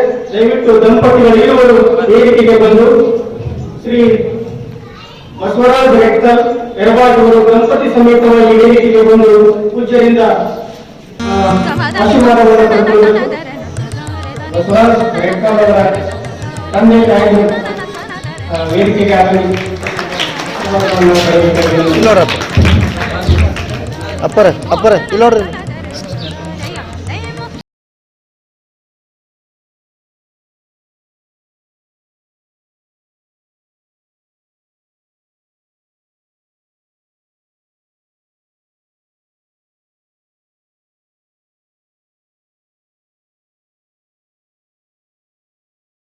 ದಿಗ್ಗಜರನ್ನ, ಕಲಾವಿದರನ್ನ ಎಲ್ಲರನ್ನ ಶ್ರೀಮಠಕ್ಕೆ ಬರಮಾಡಿಕೊಂಡು ಗೌರವಿಸಿ ಸತ್ಕರಿಸಿ ಶ್ರೀ ಚನ್ನ ರೇಣುಕ ಬಸವ ಪ್ರಶಸ್ತಿಗಳನ್ನು ಕೊಡುವುದರ ಮೂಲಕ, ಸಂಗೀತರತ್ನ ಕೊಡುವುದರ ಮೂಲಕ, ಶಿಕ್ಷಕರತ್ನ, ಶ್ರೀಚಂದ್ರರತ್ನ ಹೀಗೆ ಹಲವಾರು ಪ್ರಶಸ್ತಿಗಳನ್ನು ಕೊಟ್ಟು ಈ ನಾಡಿನ ಕಲಾವಿದರಿಗೆ, ಸಂಗೀತಗಾರರಿಗೆ, ಸಾಹಿತಿಗಳಿಗೆ ಒಳ್ಳೆಯ ಒಂದು ಅವಕಾಶಗಳನ್ನು ಕೊಟ್ಟು ತಮ್ಮ ವಿದ್ವತ್ತನ್ನ ಈ ಸಮಾಜಕ್ಕೆ ಕೊಡಮಾಡಲು ಅದಕ್ಕೆ ಪೂರಕ ಶಕ್ತಿಯಾಗಿ ನಿಂತಿರುವಂತಹ ಮಠ ಯಾವುದಾದ್ರೂ ಇದ್ರೆ ಅದು ಹಾರಕೋಡಿ ಮಠ. ಇಂಥ ಹಾರಕೋಡಿ ಮಠದ ಪೀಠಾಧಿಪತಿಗಳು ಯಾರಾದರೂ ಇದ್ರೆ ಮಾತೃ ಹೃದಯಿ ಸಾಹಿತ್ಯ ಪ್ರೇಮಿ ಈ ನಾಡಿನ ಭುವನೇಶ್ವರಿಯ ಕನ್ನಡದ ಸಂಘ ಚೆನ್ನೈಯ ಮಹಾಶಿವಾಚಾರ್ಯರು ಅನ್ನುವಂಥ ಮಾತನ್ನ ಅತ್ಯಂತ ಭಕ್ತಿ ಶ್ರದ್ಧೆಯಿಂದ ಹೇಳ್ತಾ ಈ ಒಂದು ಸಂದರ್ಭದಲ್ಲಿ ಅಪ್ಪಾಜಿಯವರಿಗೆ ಪಂಡಿತ್ ಪುಟ್ಟರಾಜ್ ಕವಿ ಗವಾಯಿಗಳ ಸೇವಾ ಸಂಘ ಚಂದಾಪುರ ಇವರಿಂದ ಸಂಗೀತ ಸಾಹಿತ್ಯ ಪೋಷಕರತ್ನ ಕೊಡಮಾಡ್ತಾ ಇದ್ದಾರೆ. ರೇವಣಸಿದ್ದೇಶ್ವರ ಸ್ವಾಮಿಯವರು ಹಾಗೂ ವೇದಿಕೆ ಮೇಲಿರ್ತಕ್ಕಂತಹ ಎಲ್ಲ ಗಣ್ಯಮಾನ್ಯರು ಸೇರಿ ಅಪ್ಪಾಜಿಯವರಿಗೆ ಪ್ರಶಸ್ತಿ ಪ್ರದಾನ ಆಗ್ತಾ ಇದೆ. ಇಂಥ ಸಂದರ್ಭದಲ್ಲಿ ನಾವು ಇವತ್ತು ಸಾಕ್ಷಿಯಾಗಿದ್ದೇವೆ. ಪಂಡಿತ್ ಪುಟ್ಟರಾಜ್ ಗವಾಯಿಗಳ ಸೇವಾ ಸಂಘದವರು ಹಾಗೂ ಅಪ್ಪಾಜಿಯವರಿಗೆ ಈ ಪ್ರಶಸ್ತಿಯನ್ನು ಕೊಡುವುದರ ಮೂಲಕ ತಮ್ಮ ಸೇವಾ ಘನತೆಯನ್ನು ಹೆಚ್ಚಿಸಿಕೊಂಡಿದ್ದಾರೆ ಎನ್ನುವಂತ ಮಾತನ್ನು ಕೂಡ ಈ ಸಂದರ್ಭದಲ್ಲಿ ಬಹಳ ಭಕ್ತಿ ಶ್ರದ್ಧೆ ಮತ್ತು ಅಭಿಮಾನದಿಂದ ಹೇಳ್ತಾ ಚೆನ್ನೈಯ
ಮಟ್ಟಿಗೆ ಸಮಾಜಸೇವೆಯನ್ನು ಮಾಡಿರ್ತಕ್ಕಂತಹ ರೇವಣಸಿದ್ದಯ್ಯ ಹಿರೇಮಠ್ ಸಂಗೀತ ಶಿಕ್ಷಕರು ಮುರಬ್ಬಿ ಮಾದರಿ ವಸತಿ ಶಾಲೆ ಯಡಗುಂದ ಇವರಿಗೆ ಹಾರಕೂಡ ಪೂಜೆಯಿಂದ ವಿಶೇಷವಾದಂಥ ಗೌರವದೊಂದಿಗೆ ಆಶೀರ್ವಾದ ಆಗ್ತಾ ಇದೆ. ನಮ್ಮ ಕಲ್ಯಾಣ ಕರ್ನಾಟಕ ನಾಡಿಗೆ ರೇವಣಸಿದ್ದಯ್ಯ ಹಿರೇಮಠರ ಸಂಗೀತ ಸೇವೆ ಇನ್ನು ಹಿಂಬರಿಗೊಳ್ಳಲು ನಿರ್ವಹಣೆಯಾಗಲಿ ಅಂತ ಶ್ರೀಮಠದ ವತಿಯಿಂದ ಚಿನ್ನದ ಉಂಗುರವನ್ನು ಕುರಿಸಿ ಅಪ್ಪಾಜಿಗಳು ಆಶೀರ್ವಾದ ಮಾಡ್ತಾ ಇದ್ದಾರೆ. ಜೋರಾದ ಚಪ್ಪಾಳೆಯೊಂದಿಗೆ ಆಶೀರ್ವಾದ ರೇವಣಸಿದ್ದಯ್ಯ ಹಿರೇಮಠರ ಹೆಣಿಗೆ ಇರುತ್ತದೆ ಅಂತಕ್ಕಂಥ ಮಾತನ್ನ ಈ ಸಂದರ್ಭದಲ್ಲಿ ಹೇಳಿ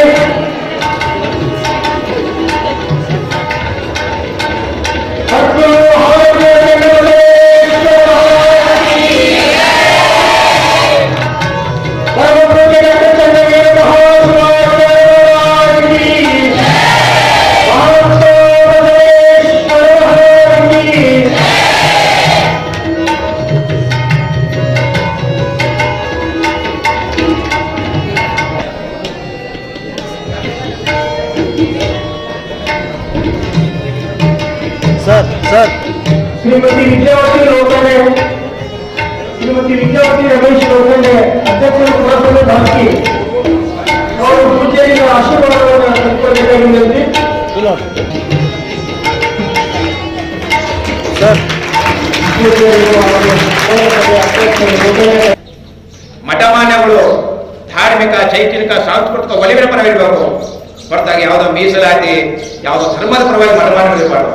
ಆ ಸ್ಥಾನದಲ್ಲಿ ನಮ್ಮ ಆಕ್ರೋಶಗಳು ಹೊರಿಸಿದ್ರೆ ನಿಜವಾಗ್ಲೂ ಹಾಗಾಗಿ ಪೂಜ್ಯರಿಗೆ ಮತ್ತೊಮ್ಮೆ ಪ್ರಣಾಮಗಳು ಸಲ್ಲಿಸ್ತಾ ಪೂಜ್ಯರ ಆಶೀರ್ವಾದ ನಮ್ಮ ಮೇಲೆ ಯಾವತ್ತೂ ಇರಲಿ ಅಂತ ಈ ಸಂದರ್ಭದಲ್ಲಿ ಪ್ರಾರ್ಥನೆಯನ್ನು ಮಾಡ್ಕೊಳ್ತಾ ಇದ್ದೇನೆ. ರೇವಣಸಿದ್ದಯ್ಯ ಹಿರೇಮಠರು 2003 ಕಲ್ಲೂರದಿಂದ ಚುಂಚೋಳಿ ಬಂದರು. ನಮ್ಮ ಸಾಹಿತ್ಯ ಪರಿಷತ್ ಕಾರ್ಯಕ್ರಮಗಳಲ್ಲಿ ಸಂಗೀತ ಕಾರ್ಯಕ್ರಮ ಕೊಡ್ತಾ ಇದ್ರು. ಅಪ್ರತಿಮ ಅಂತ ಕಲಾವಿದರು. ಅವ್ರ ಸಂಗೀತವನ್ನು ಕೇಳೋ ಕೂತೀವಪ್ಪ ಅಂದ್ರೆ ಎದ್ದು ಹೋಗಂಗಿಲ್ಲ. 2 ಕೆಳಗೆ ನಮ್ಮ ಕಾಲದಲ್ಲಿ ಒಂದು ಪುಟ್ಟರಾಜ ಕವಿಗಳ ಜನ್ಮದಿನವನ್ನು ಮಾಡಿದಾಗ 4 ಗಂಟೆ ಕಳೆದ ವಿದ್ಯಾರ್ಥಿಗಳು ಮತ್ತೆ ಎಲ್ಲರೂ ಕೂತ್ಕೊಂಡು ಸಂಗೀತ ಕಳೆದ್ರು, ಬಸವರಾಜ ಭಟ್ರು ಸಾಹಿತ್ಯವನ್ನು ಕಳಿಸೋ ಕಾರ್ಯಕ್ರಮ ಮಾಡಿದ್ರು ಅಂತ ಅಪ್ರತಿಮ ಕಲಾವಿದರು. 2003 ಅವರಿಗೆ ನಾವು ಒಂದೇ ನೀವು ಕಲ್ಲೂರಾಗಿದ್ದು ಏನು ಮಾಡ್ತೀರಿ, ಗಣಿಯದಲ್ಲಿ ಗಣಿ ಕೆಲಸ ಮಾಡ್ತಿದ್ದೀನಿ ಅಂತ ಚಂದಾಪುರ ಬಳಿ ಒಂದು ಸಂಗೀತ ಶಾಲೆ ತೆಗಿರಿ, ಇಲ್ಲೆಲ್ಲ ಸಂಗೀತ ಕಲ್ತಿರ್ತದೆ ಮಕ್ಕಳಿಗೆ ಅಂದ್ರೆ ಮೊದಲೇ ಪ್ರಥಮವಾಗಿ ಉಚಿತ ಸಂಗೀತ ಶಾಲೆ ತೆಗೆದ್ರು. ಉಚಿತ ಅಂದ್ರೆ ಸಂಗೀತ ಕಾರ್ಯಕ್ರಮ ಮಾಡಲಿ 2-3 ರೂಪಾಯಿ ಕಲ್ತಿದ್ರು ಅವರು. ನಂತರ ಬದಲಾತಿಯಲ್ಲಿ ಅವರು ಬೀದರ್ ಬಂದರು, ಬೀದರ್ದಲ್ಲಿ ಕೆಲಸ ಮಾಡಿದ್ರು. ಸಾಕಷ್ಟು ಅವರು ಕಷ್ಟ ನೋವು ನಲಿಗಳನ್ನು ಅನುಭವಿಸಿದ್ದಾರೆ. ಮಠಾಧೀಶರ ಶ್ರೀಗಳ ಆಶೀರ್ವಾದದಿಂದ ದೇವರೊಳಗೆ ಒಳ್ಳೆಯದಾಗಿದೆ. ಒಬ್ಬ ಸರ್ಕಾರಿ ಶಾಲೆಯಲ್ಲಿ ಸಂಗೀತ ಶಿಕ್ಷಕನಾಗಿ ದೇವರ ಕೆಲಸ ಮಾಡ್ತಾ ಇದ್ರ ಅದಕ್ಕೆ ಆ ಒಂದು ವ್ಯಕ್ತಿಯನ್ನು ಕಷ್ಟಪಟ್ಟಿದಲ್ಲ ನಮ್ಮ ಕಡಿಕೊಳ ಮನೆ ಹೇಳ್ತಾರೆ, ಭಾಗದ ಕಲಾವಿದರು ಕಡಿಕೊಳ ಮನೆ ಹೇಳ್ತಾರೆ, ದುಡಿದವನಿಗೆ ದುಡಿದಷ್ಟು ಕೂಲಿ, ದುಡಿದವನಿಗೆ ದುಡಿದಷ್ಟು ಕೂಲಿ, ದುಡಿದಾಡದವನಿಗೆ ಬಡಿ ಜೋಲಿ ಅಂತ ಹೇಳ್ತಾರ. ಇವತ್ತು ದುಡಿಮೆಗೆ ಇವತ್ತು ಅವರಿಗೆ ನೌಕರಿ ಸಿಕ್ಕಿದೆ, ಹೊಟ್ಟೆ ಅನ್ನ ಅವರು ಹೆಣ್ಣು ಮಕ್ಕಳು ಉಂಟಾ ಇದ್ರ ಅದು ಪೂಜ್ಯರ ಆಶೀರ್ವಾದದಿಂದ ಅವ್ರು ಮಾಡ್ತಕ್ಕಂಥ ಜನಕಲ್ಯಾಣ ಸೇವೆಯಿಂದ. ಅದಕ್ಕಾಗಿ ನಮ್ಮ ಮಿತ್ರರು ಹಸರು ಐನಳ್ಳಿ ಅವರು ಅವ್ರ ಬಗ್ಗೆ ಪುಸ್ತಕ ಬರೆದಾರೆ. ಸಾಕಷ್ಟು ಮಂದಿ ಬಗ್ಗೆ ಪುಸ್ತಕ ಬರೆದಿದೆ, ಕುವೆಂಪುರ ಬಗ್ಗೆ, ಬೇಂದ್ರೆ ಬಗ್ಗೆ 2 ಬಗ್ಗೆ ಪುಸ್ತಕ ಬರೆದಿದ್ದೀವಿ. ನಮ್ಮ ಬಗ್ಗೆ ಯಾವ ಬರೀಬೇಕು ನಾವು, ನಮ್ಮ ಭಾಗದ ಕಲೆಗೆ ನಾವು ಯಾವ ಪರಿಚಯ ಮಾಡ್ಕೊಡ್ಬೇಕು. ಕೇವಲ ಮಠಮಾನಿಗೆ ಅಷ್ಟೇ ಅಲ್ಲ, ಸಾಹಿತ್ಯಗಳು ಸಹ ಈ ಬಗ್ಗೆ ಗಮನವನ್ನು ಹಂಚಬೇಕಾಗಿದೆ. ಅದಕ್ಕಾಗಿ ನಮ್ಮಲ್ಲಿ ಒಬ್ಬ ಅಪ್ರತಿಮ ಕಲಾವಿದರಿದ್ರ, ನಮ್ಮಲ್ಲಿ ಒಬ್ಬ ಮುತ್ತು ರತ್ನಗಳದವ ಅಂತ ಒಂದು ಮುತ್ತು ರತ್ನವನ್ನು ಜನರಿಗೆ ಪರಿಚಯಿಸೋಣ, ಸಮಾಜಕ್ಕೆ ಪರಿಚಯಿಸೋಣ ಉದ್ದೇಶದಿಂದ ಬಸವರಾಜ ಐನಳ್ಳಿ ಸರ್ ಅವರು ರೇವಣಸಿದ್ಧ ಹಿರೇಮಠರ ಬಗ್ಗೆ ಗ್ರಂಥವನ್ನು ಬರೆದಿದ್ದಾರೆ. ಅದಕ್ಕೆ ನಮ್ಮ ಒಂದು ಕಡೆ ಒಂದು ಮಾತು ಬರ್ತದ, ಮನುಷ್ಯ ಸಾಯಕ್ಕಿಂತ ಮುಂಚಿತವಾಗಿ ಏನಾದರೂ ಬರೆದಿರ್ಬೇಕಂತ ಅಥವಾ ಸತ್ತ ಮ್ಯಾಗ ಏನಾದರೂ ಬರಿವಂಗಾದ್ರೂ ಮಾಡಿ ಕೆಲಸ ಮಾಡಿರ್ಬೇಕಂತ. ಅಂತ ಕೆಲಸವನ್ನು ಇವತ್ತು ರೇವಣಸಿದ್ಧ ಹಿರೇಮಠರು ಮಾಡ್ತಾ ಇದ್ದಾರೆ ಅಂತ ನಾನು ಹೇಳ್ತೇನೆ. ಇವತ್ತ ಪೂಜ್ಯರಿಗೆ ಸಾಹಿತ್ಯ ಸಂಗೀತ ರತ್ನ ಪೋಷಕರತ್ನ ಪ್ರಸಿದ್ಧಿ ಕೊಟ್ಟಿದ್ದಲ್ಲ. 1992ನೇ ಇಸ್ವಿ ಅಲ್ಲಿನ PUC ಓದ್ತಾ ಇದೆ. ಚುಂಚೋಳಿಯಲ್ಲಿ ಮೊದಲೇ ಕನ್ನಡ ಸಾಹಿತ್ಯ ಸಮ್ಮೇಳನ ಆಗಿತ್ತು. ದಲಿತರಿಗೆ ಸಿದ್ಧಲಿಂಗಯ್ಯವರು ಸಮ್ಮೇಳನ ಅಧ್ಯಕ್ಷ 2 ದಿನ ಸಾಹಿತ್ಯ ಸಮ್ಮೇಳನ ಮಾಡಿದ್ರು. ಆ ಸಮ್ಮೇಳನದ ದಿವ್ಯ ಸಾನ್ನಿಧ್ಯವನ್ನು ಪೂಜ್ಯರು ವಹಿಸಿದ್ರು. 1999ರಿಂದ 2021ರವರೆಗೆ ನಮ್ಮ ಚುಂಚೋಳಿಯಲ್ಲಿ ಯಾವುದೇ ಸಾಹಿತ್ಯ ಸಮ್ಮೇಳನ 8 ಸಾಹಿತ್ಯ ಸಮ್ಮೇಳನಗಳಿವೆ. ಆ ಎಲ್ಲಾ ಸಾಹಿತ್ಯ ಸಮ್ಮೇಳನದ ದಿವ್ಯ ಸಾನ್ನಿಧ್ಯವನ್ನು ಪೂಜ್ಯ ಹಾರ್ಕೂಡು ಶ್ರೀಗಳು ವಹಿಸಿದ್ದಾರೆ. ಇದೇ ಸಾಹಿತ್ಯ ಪೋಷಕರ ಅನ್ನೋದಕ್ಕೆ ನಮಗೆ ಸಾಕ್ಷಿ. ಕೇವಲ ಸಾಹಿತ್ಯ ಅಷ್ಟೇ ಅಲ್ಲ, ಸಾಹಿತ್ಯ ಸಮ್ಮೇಳನಕ್ಕೆ ತನು ಮನ ಧನದ ಖರ್ಚನ್ನು ಮಾಡಿದ್ದಾರೆ. ಹೇಳಿದ್ರು ನಮ್ಮ ರಾಜ್ಯದ ಶ್ರೀನಿವಾಸ ಅವರು, ರಾಮಚಂದ್ರ ಗಣಪತಿ ಸರ್ ಅವರು. ಸಾಹಿತ್ಯಗಳಿಗೆ ಚಿನ್ನದ ಉಂಗುರಗಳುಂಟು ಪೂಜ್ಯರು ಗೌರವಿಸಿದ್ದಾರೆ, ಸನ್ಮಾನಿಸಿದ್ದಾರೆ. 1 ವರ್ಷದ ಕೆಳಗಡೆ 1.5 ವರ್ಷದ ಕೆಳಗಡೆ ನಮ್ಮ ಚುಂಚೋಳಿಯಲ್ಲಿ ಜಿಲ್ಲಾ ಕನ್ನಡ ಸಾಹಿತ್ಯ ಸಮ್ಮೇಳನ ಆದಾಗ ಚುಂಚೋಳಿಗೆ ಜಿಲ್ಲಾ ಕನ್ನಡ ಸಾಹಿತ್ಯ ಸಮ್ಮೇಳನ ಆಗ್ತಾರೆ ಕೊಡೋದಿಲ್ಲ ಅಂತ ನಮ್ಮ ಕಲಬುರಗಿ ಜಿಲ್ಲಾಧ್ಯಕ್ಷರು ಹೇಳ್ತಾ ಇದ್ರು. ಆದ್ರೆ ಪೂಜ್ಯರ ಬಗ್ಗೆ ಅದು ಚುಂಚೋಳಿ ಸಮ್ಮೇಳನ ಕೊಡ್ರಿ, ಇಡೀ 17 ಸಮ್ಮೇಳನಕ್ಕಿಂತ ಮಾದರಿ ಸಮ್ಮೇಳನ ಮಾಡ್ತೇನೆ ಅಂತ ಹೇಳಿ ಪೂಜ್ಯರ ನೇತೃತ್ವ ವಹಿಸಿಕೊಂಡು ಆ ಒಂದು ಸಮ್ಮೇಳನದ ಗೌರವಾಧ್ಯಕ್ಷರಾಗಿಟ್ಕೊಂಡು 10 ಲಕ್ಷವರೆಗೆ ಖರ್ಚು ಮಾಡಿ 2 ದಿನಗಳ ಕಾಲ ಅದ್ದೂರಿಯಾಗಿ ಸಾಹಿತ್ಯ ಸಮ್ಮೇಳನ ನಡೆಸಿದ ಕೇಳಿ ನಾವು ಪೂಜ್ಯ ಹಾರ್ಕೂಡು ಶ್ರೀಗಳಿಗೆ ಸಾಧ್ಯ. ಹಾಗಾಗಿ ಪೂಜ್ಯರು ಯಾವತ್ತೂ ಸೌಹೃದತೆಯನ್ನು ಬೆಳೆದಂಥವ್ರು. ಪೂಜ್ಯರು ತಾಯಿಕರಣ ಅವ್ರು ನೋಡಿರುವ ತಾಯಿಕರಣ ನಮಗೆ ಕಾಣ್ತದ ಅಥವಾ ಸಾಹಿತ್ಯಗಳಿಗೆ ಸಂಗೀತಗಾರರಿಗೆ ಪೂಜಕರ ಕೆಲಸ ಇವತ್ತು ಪೂಜ್ಯರು ಮಾಡ್ತಾ ಇದ್ರೆ ಅವರ ಆಶೀರ್ವಾದ ಇದೆ ಅಂತ ನಾವೆಲ್ಲ ಇವತ್ತು ಚೆನ್ನಾಗಿದ್ದೀವಿ. ಇವತ್ತಿನ ದಿವಸ ನಮ್ಮ ಬರುವಾಗ ನಮ್ಮ ಮಿಸಸ್ ಆಚರಣೆ ಮಾಡ್ತೀನಿ ಅಂತ ಹೇಳ್ತಿದ್ರು. ನಮ್ಮ ಮನೆ ಬಂದ್ರೆ ಸುಂದವ್ರು ಅಪ್ಪರು ಆಶೀರ್ವಾದ ಟೈಮ್ ಕೊಟ್ಟರು ಮಾಡ್ತೀನಿ. ನಾವು ಏನು ಮಾತಾಡ್ತೀನಿ ಅಂತ ಏನು ಮಾತಾಡಿ ಅಂತ ನಾನು ಕೇಳ್ತೀನಿ. ಸ್ವಲ್ಪ ಜನಪದ ಬಗ್ಗೆ ಮಾತಾಡಿ ಬಾದ್ರೆ ಅಂತ ಕೇಳಿಲ್ಲ. ಜನಪದ ಸಾಹಿತ್ಯ ನಮ್ಮ ಮಾಸ್ತಿಯವರು ಅಂತ ಹೇಳ್ತಾರೆ, ಕನ್ನಡದ ಆಸ್ತಿ ಮಾಸ್ತಿ ಕವಿ. ನಾನು ಪಾಶ್ಚಾತ್ಯ ಸಾಹಿತ್ಯವನ್ನು ಅಭ್ಯಾಸ ಮಾಡಿದ್ದೇನೆ, ಇಂಗ್ಲಿಷ್ ಸಾಹಿತ್ಯವನ್ನು ಅಭ್ಯಾಸ ಮಾಡಿದ್ದೇನೆ. ಆ ಎಲ್ಲ ಸಾಹಿತ್ಯಗಳಿಗಿಂತ ಹೆಚ್ಚಿನ ಕುಚುಕೊಂಡು ಸಾಹಿತ್ಯ ಯಾವ್ದಪ್ಪ ಅಂದ್ರೆ ನಮ್ಮ ಜನಪದ ತ್ರಿಪದಿಗಳು ಅಂತ ಹೇಳ್ತಾರೆ. ನಮ್ಮ ಜನಪದ 3 ಸಾಲಿನ ತ್ರಿಪದಿಯನ್ನು ನಾನು ಓದ್ರಲ್ಲ, ಅದನ್ನು ಹಾಡ್ರಲ್ಲ, ಅದಕ್ಕಿಂತ ಹೆಚ್ಚಿನ ಖುಷಿ ನನಗೆ ಸಿಕ್ಕಿಲ್ಲ ಅಂತ ಹೇಳ್ತಾರೆ. ಅಂತ ಮೌಲ್ಯಯುತವಾದಂಥ ಗಟ್ಟಿ ಸಾಹಿತ್ಯವನ್ನು ನಮ್ಮ ಭಾಗಕ್ಕೆ ನಮ್ಮ ಜನಪದರು ಕೊಟ್ಟಿದ್ದಾರೆ. ಈ ಭಾಗದಲ್ಲಿ ವಚನಕಾರರು ವಚನ ಚಳವಳಿಯನ್ನು ಮಾಡಿ ವಚನ ಸಾಹಿತ್ಯವನ್ನು ಕೊಟ್ಟಿದ್ದಾರೆ. ದಾಸ್ಯ ಸಾಹಿತ್ಯ ಇದೆ, ಅವೆಲ್ಲ ಸಾಹಿತ್ಯವನ್ನು ನಾವೆಲ್ಲರೂ ಓದಬೇಕಾಗಿದೆ. ಹೇಳ್ತಾರೆ ವಚನಕ್ಕೆ ಭಾಳ ಜನ ಹೇಳ್ತಾರೆ, ಸಂಗೀತಗಾರ ಹಾಡುವ ಎಲ್ಲರೂ ಕಿವಿ ಕೊಟ್ಟು ಕೇಳ್ತೀವಿ ನಾವು. ಅವಾಗ ನಚಿಕೆಲಯ್ಯ ನಮ್ಮ ವಚನಗಾರ್ತಿ ಹಾಡ್ತಿದ್ರು, ಓಮನೆಂದು ಕೊಟ್ಟೋಣ ಸೋಮನೆಂದು ಬೀಚೋಣ, ಓಮ ಸೋಮೆರಡು ತಿಳಿಬೇಕೆ ನಾರೇ ಹಾಕವ್ವ ಹಾರೆ ಉಸ್ ಉಸ್ ಉಸ್. ಲಕ್ಕಿನಾಗ ಹಾಡ್ತಿದ್ರು. ಎಂತ ಹಾಡಿ ಕೊಡ್ಬೇಕಾಗಿ ಏನು ಕೊಡ್ಬೇಕಾಗಿ ಹೇಳ್ಬೇಕು. ಅಜ್ಞಾನ ಎಂಬ ಹೊಟ್ಟು ಜ್ಞಾನ ಎಂಬ ಒಣಗಿ ಏನು ಕೊಡ್ಬೇಕು? ಯಾವ PhD ಮಾಡಿದ್ರೆ PhD ಮಾಡಿದ ಕಾಲಕ್ಕೆ ಅಂತ ಅದ್ಭುತ ಜ್ಞಾನ ಇತ್ತು. ಏನು ಕೊಡ್ಬೇಕಾಗಿ ನಾವು ಕೇವಲ ನಾವು ಇದು ಕೊಡ್ಬೇಕು, ಹಾಗೆ ಕೊಡ್ಬೇಕಾಗಿಲ್ಲ. ಏನಂತೀವಿ ನಮ್ಮ ಅಜ್ಞಾನವನ್ನು ಕೊಡ್ಬೇಕಂತ ಅವರು. ಅಜ್ಞಾನ ಎಂಬ ಹೊಟ್ಟು ಜ್ಞಾನ ಎಂಬ ಒಣಗಿ ಜ್ಞಾನ ಎಂಬ ಒಣಗಿಲಿ ಕುಟ್ಟಬೇಕೆ ನಾರಿ ಹಾಕವ್ವ ಹಾರಿ ಅಂತ ಕುಂಭಕರ್ಣಕ್ಕೆ ಬೀಸವತ್ತಿ ಕುಟ್ಟವತ್ತಿ ಹಾಡು ಹೇಳ್ತಾರೆ ಎಲ್ಲರೂ. ನಮ್ಮ ತಾಯಿ ಹಾಕ್ತಾರೆ ಮಕ್ಕಳಿಗೆ ಅಳುವಾಗ ಇವೆಲ್ಲ ಮಕ್ಕಳ ಮೊಬೈಲ್ ಕೊಡತ್ತೀವಿ. ಮಕ್ಕಳಿಗೆ ಮೊಬೈಲ್ ಕೂಡ ನಿಷೇಧ ಕೇಳಿ ಸರ್ಕಾರ ಮಕ್ಕಳ ಕೈದಾಗೆ ಮೊಬೈಲ್ ಕೊಟ್ಟಿವಿ ನಾವು. ಇಷ್ಟು ಅಂದ್ರೆ ಮೊಬೈಲ್ ಆಗಿದೆ, ಮೊಬೈಲ್ದಾಗೆ ಪಾಠ ನಡೆದವ. ಮಕ್ಕಳು ಅಲ್ಲಾದ್ರು ಅಂದ್ರೆ ಟಿವಿನ ಹಾಕ್ಬೇಕು, ಚಿಂಟು ಟಿವಿನ ಮೊಬೈಲ್ ಕೊಡ್ಬೇಕು. ಅದಾವಾಗ ನಮ್ಮ ತಾಯಿ ಹೇಳ್ತೇವೆ, ಆಡಿವ ನನಕಂದ ಅಂಗಾಲ ತೊಳದೇನ ತೆಂಗಿನಕಾಯಿ ತಿಳಿನೀರ ತಗೊಂಡು ಬಂಗಾರ ಮಾಡಿ ತೊಳದೇನ. ನಮ್ಮ ಮುಲ್ಲ ಮಾಡಿ ನೀರೇಟು ಅದು ತೆಂಗಿನಕಾಯಿ ತಿಳಿದಿರ ಅವನೇ ಅಪವಿತ್ರ ಅವನೇ ನೋಡಿ. ಇವತ್ತು ನಮ್ಮ ಹೋದರು ಹಬ್ಬ ಹುಣ್ಣಿಮೆ ಬಂದ್ರೆ ನಿಮಗೆಲ್ಲ ಬಟ್ಟೆ ಹಾಕ್ಲತ್ತಾರ ಮಕ್ಕಳಿಗಳಲ್ಲಿ, ಹೊಸ ಬಟ್ಟೆ ಹಾಕಲ್ಲ. ಹಾಕಿ ಏನಂತಾರ, ಆಡ್ಬೇಡ ನನಕಂದ ಜೀನ್ಸ್ ಪ್ಯಾಂಟು ಹಾಕೀನಿ, ಪ್ಯಾಂಟೇ ಕೆಸರು ಮಾಡ್ಕೊಂಡು ದಿನ ಮಾಡಿ ಬಡಿತೀನಿ. ಈ ಸಂಗೀತ ಇವತ್ತು ನಮ್ಗೆ ಇವತ್ತು ತಾಯಿ ಅಂದ್ರೆ ಸಾಕಷ್ಟು ಜನ ಬರ್ತಿದೆ. ತಾಯಿ ಬೆಳಗ್ಗೆ ಎದ್ದು ಚಿಪ್ಪಾಡಿ ಕಸ ಬೆಳಿತಾರೆ, ಕಸ ಬೆಳಿತಾರೆ ಬೆಳಗ್ಗೆ ನಷ್ಟನೇ ಕಸ ಬೆಳಿತದ. ಚಿಂತಾಕಿ ಇಟ್ಟುಕೊಂಡು, ಚಿಂತಾಕಿ ಅನ್ನೋದು ಆಭರಣ. ಈಗೆಲ್ಲ ಆಭರಣ ಹೋಗ್ಬಿಟ್ಟವ್ರಿ. ಏನು ಆಭರಣ ಹಾಕೊಂಡು ಕಲ್ಲೋದೇ ಮೋಸ ಆಗ್ಬೇಕು. ಆತರ ಮಾಡಿದವ ಹೋದಾಗ ನೋಡ್ಬೇಕದ 30 ರೂಪಾಯಿ ಆಭರಣ ಇರ್ತದ. ಅವ ಏನೋ ಬ್ಯಾರೆ ಚೈನ ಬೇಕಿರ್ತಾನ, ಬುಗುಡಿ ನತ್ತು ಎಂತ ಆಭರಣಗಳು ಅವಾಗ. ಚಿಂತಾಕಿ ಅನ್ನೋದು ಆಭರಣ. ಆಕೆ ಚಿಂತಾಕಿ ಇಟ್ಟುಕೊಂಡು ಚಿಪ್ಪಾಡಿ ಕಸ ಬೆಳೆಯೋದ. ಆಕೆ ಇನ್ನೊಮ್ಮೆ ನೀರು ತೊಗೊಂಡು ಹೊಂಟಾಳ. ನೀರು ತಂದು ಕಳ್ಕೊಂಡು ಸುಮ್ಮನೆ ಹೋಗ್ಬೇಕಿಲ್ಲ. ಆಕೆ ಚಿಪ್ಪಾಡಿ ಹುಡುಗ ಕಸ ಬಳಕೆ ಕೇಳ್ತಾಳ. ಏನ್ ಮಾಡ್ತಾನ ಚಿಪ್ಪಾಡಿ ಹುಡುಗತ್ತಿನ ಮಾತು, ನಿನ್ನ ಗಂಡನ ಬರ್ತೇನೆ ನಾವು ಬಾರಿ ಬಿಡಕ್ಕೆ ಹೆಣ್ಣ ಮಕ್ಕಳು ಗಂಡನ ಬರ್ತೇನೆ ಅಂತ ಗೋಲ್ ಸಿಟ್ಟಿ ಹೇಳ್ತಾರೆ ಅವರು. ಏನಾದ್ರು ಹೇಳೋದ್ರಾಕಿ ಆಕೆ ಹೇಳ್ತಾಳ, ಚಿಂತಾಗಿ ಇಟ್ಟುಕೊಂಡು ಚಿಪ್ಪಾಡಿ ಹೊಡೆಯುವಾಕಿ ಚಿಂತೆ ಇಲ್ಲೇನಾ ನಿನಗೇಷ್ಟ, ಚಿಂತೆ ಇಲ್ಲೇನಾ ನಿನಗೆಷ್ಟ, ನಿನ ಗಂಡ ಅಲ್ಲೊಬ್ಬಳ ಕೂಡ ನಗುತ್ತಿದ್ದ. ಹಿಂದೆ ಬೆಂಕಿ ಹತ್ರಕ್ಕೆ ಏನ್ ಬೇಕ್ರಿ? ನಾವು ಹೇಳ್ತೀವಿ ಅಂದ್ರೆ ಲಾಯರ್ ಬಳಿ ಹೋಗ್ರಿ ಸೀದಾ ಪ್ರೋಟಿ ಸುಮ್ಮನೆ ಹುಚ್ಚನ ಬೇಕು ಕಸ ಹೊಡ್ಕೋತ ನೀನು ಗಂಡು ನೋಡ್ಕಲಿ ಇನ್ನೊಬ್ಬ ಮಜಾ ಮಾಡಕ್ ನಾವು. ಆದ್ರೂ ಗಟ್ಟಿ ಸಿಟ್ಟಿಗೆ ಹೇಳಿಲ್ಲ. ಹೇಳ್ತಾರ ಅವ್ರ ಗಟ್ಟಿ, ನಕ್ಕಾರ ನಗಲೇಳ ನಗಮುಗದ ಖ್ಯಾದಿಗಿ ಮಲ್ಲಿಗಲ್ಲಕ್ಕೆ ಖ್ಯಾದಿಗಂದಳು. ಖ್ಯಾದಿಗಳು ನೋಡ್ರಿ ನಾವು ಗುಂಡುಕ ಮುಳ್මුಳಿರ್ತಾವ, ಕಿಸ್ಕೊಳಗಳು ಸುತ್ತಾವು. ನಕ್ಕಾರ ನಗಲೇಳು ನಗಮುಗದ ಖ್ಯಾದಿಗಿ ನಾ ಮುಡಿದ ಹೂವ ಅವಳೊಂದುಗಳಿಗೆ ಮುಡಿಯಾರಿ. ಹೋಗ್ಬಿಡ ಹೇಳಿ ತಾಂಡ ಹೋಗಿ ನನ್ನ ಕೆಲಸ ನಡೆಯಲಿಲ್ಲ ಅಂತ ಹೇಳಿ. ಆದ್ರೂ ಆಕೆಗೆ ಹೆಣ್ತಿಗೆ ಸಮಾಧಾನ ಅಲ್ಲರಿ. ಹೆಣ್ಮಕ್ಳು ಎಲ್ಲ ಸಹಿಸ್ಕೋತಾರೆ, ಅದು ಒಂದು ಸಹಿಸ್ಕೋಮಾರು. ಬೆಕ್ಕದ ಮನೆ ಹೊಲ ಮನೆ ಕಡೆ ಸಹಿಸ್ಕೋತಾರ, ಅದು ತನ್ನ ಗಂಡ ಮತ್ತೊಬ್ಬ ಸ್ತ್ರೀಯನ್ನು ಹಚ್ಕೋತಾರೆ ಹೆಣ್ಮಕ್ಳು ಸಹಿಸೋದಿಲ್ಲ. ಆದ್ರೂ ದಯಕ್ಕೆ ಬೈಕ್ ಕಳ್ತಳು, ಅದು ಒಳಗೆ ಚಲಿತ್ತೆ. ಗಂಡ ಮನೆಗೆ ಬಂದ ಹೇಳ್ತಾಳಕ್ಕೆ ಕೇಳ್ಬೇಕಾದ್ರೆ ಸಣ್ಣ ಗಂಡ ಕೇಳ್ತಾಳ, ರಾಯ ಬರ್ತಾರಂತ ರಾತ್ರಿಲಿ ನೀರಿಕ್ಕಿ ರನ್ನ ಬತ್ತಲಿಗೆ ಮಣಿ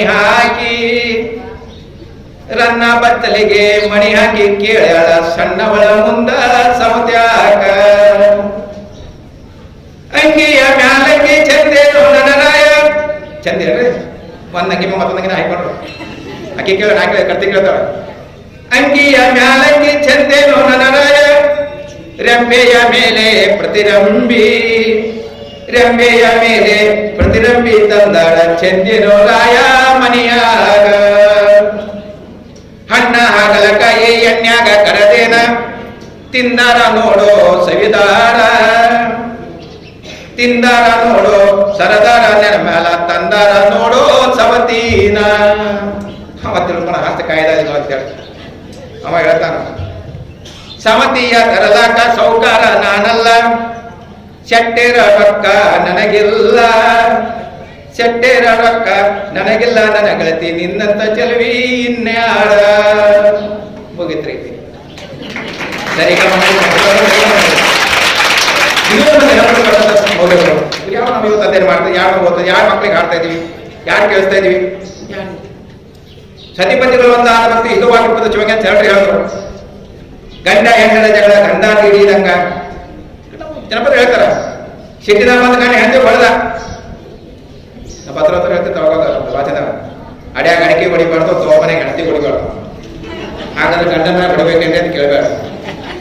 ಅಡ್ಯಾಗ ಅಡಿಕೆ ಹೊಡೆದ್ರೆ ಸುಳ್ಳು ಕಟ್ಟಿ ಬೀಲ ಹೊಡೆದು, ತೋಮನೆಗೆ ಹೆಂಡತಿ ಹೊಡೆದ್ರೆ ಹಣ ತಂದ್ರೆ ಅಪ್ಪ ಸುಮ್ಮನೆ ಕೊಡ್ತಾರ, ನಿರ್ಮಾಣ ಮಾಡ್ತಾರ. ತನ್ನ ಮನೆಗೆ ಹೆಂಡತಿ ಹೊಡೆದ ಮತ್ತೆ ಸುಳ್ಳು ಕಡ್ ಸುಳ್ಳಂತು. ಮನದಿಯ ಬಡದಾನ ಮನದಾಗ ಮನೆಗ್ಯಾನ ಒಳಗೋಗಿ ಸೆರಗ ಹಿಡದ ಸುಟ್ಟಿಗೆ ಸಡಿ ಮಲಗಿ ಹೊಡ್ಬೇಕು. ಒಳಗೋಗಿ ಸೆರಗ ಹಿಡಿಯುತ್ತ ಕೇಳ್ಯಾನ ನಾ ಹೆಚ್ಚ ನಿನ್ನ ತವಡ ಹಚ್ಚ. ನೋಡುವ ಚಿಟ್ಟಿನ ಹೊಡೆದೀನಿ ನೋಡ್ ಮತ್ತೆ ಅವ್ರಿಗೆ ಹೋದ್ರೆ ನಾ ಹೆಚ್ಚ ತವ್ರ ಮನೆ ಹತ್ತ. ಗಂಡು ಮಕ್ಕಳು ಬರಲು ಭಾಳ ಬೇಕಾಗುತ್ತೆ. ಅವಳು ಹೇಳ್ತಾಳ, ಮುಚ್ಚಿ ಹತ್ತಿರದಾಗ ಹತ್ತ ಮಲ್ಲಿಗೆ ಹೂವ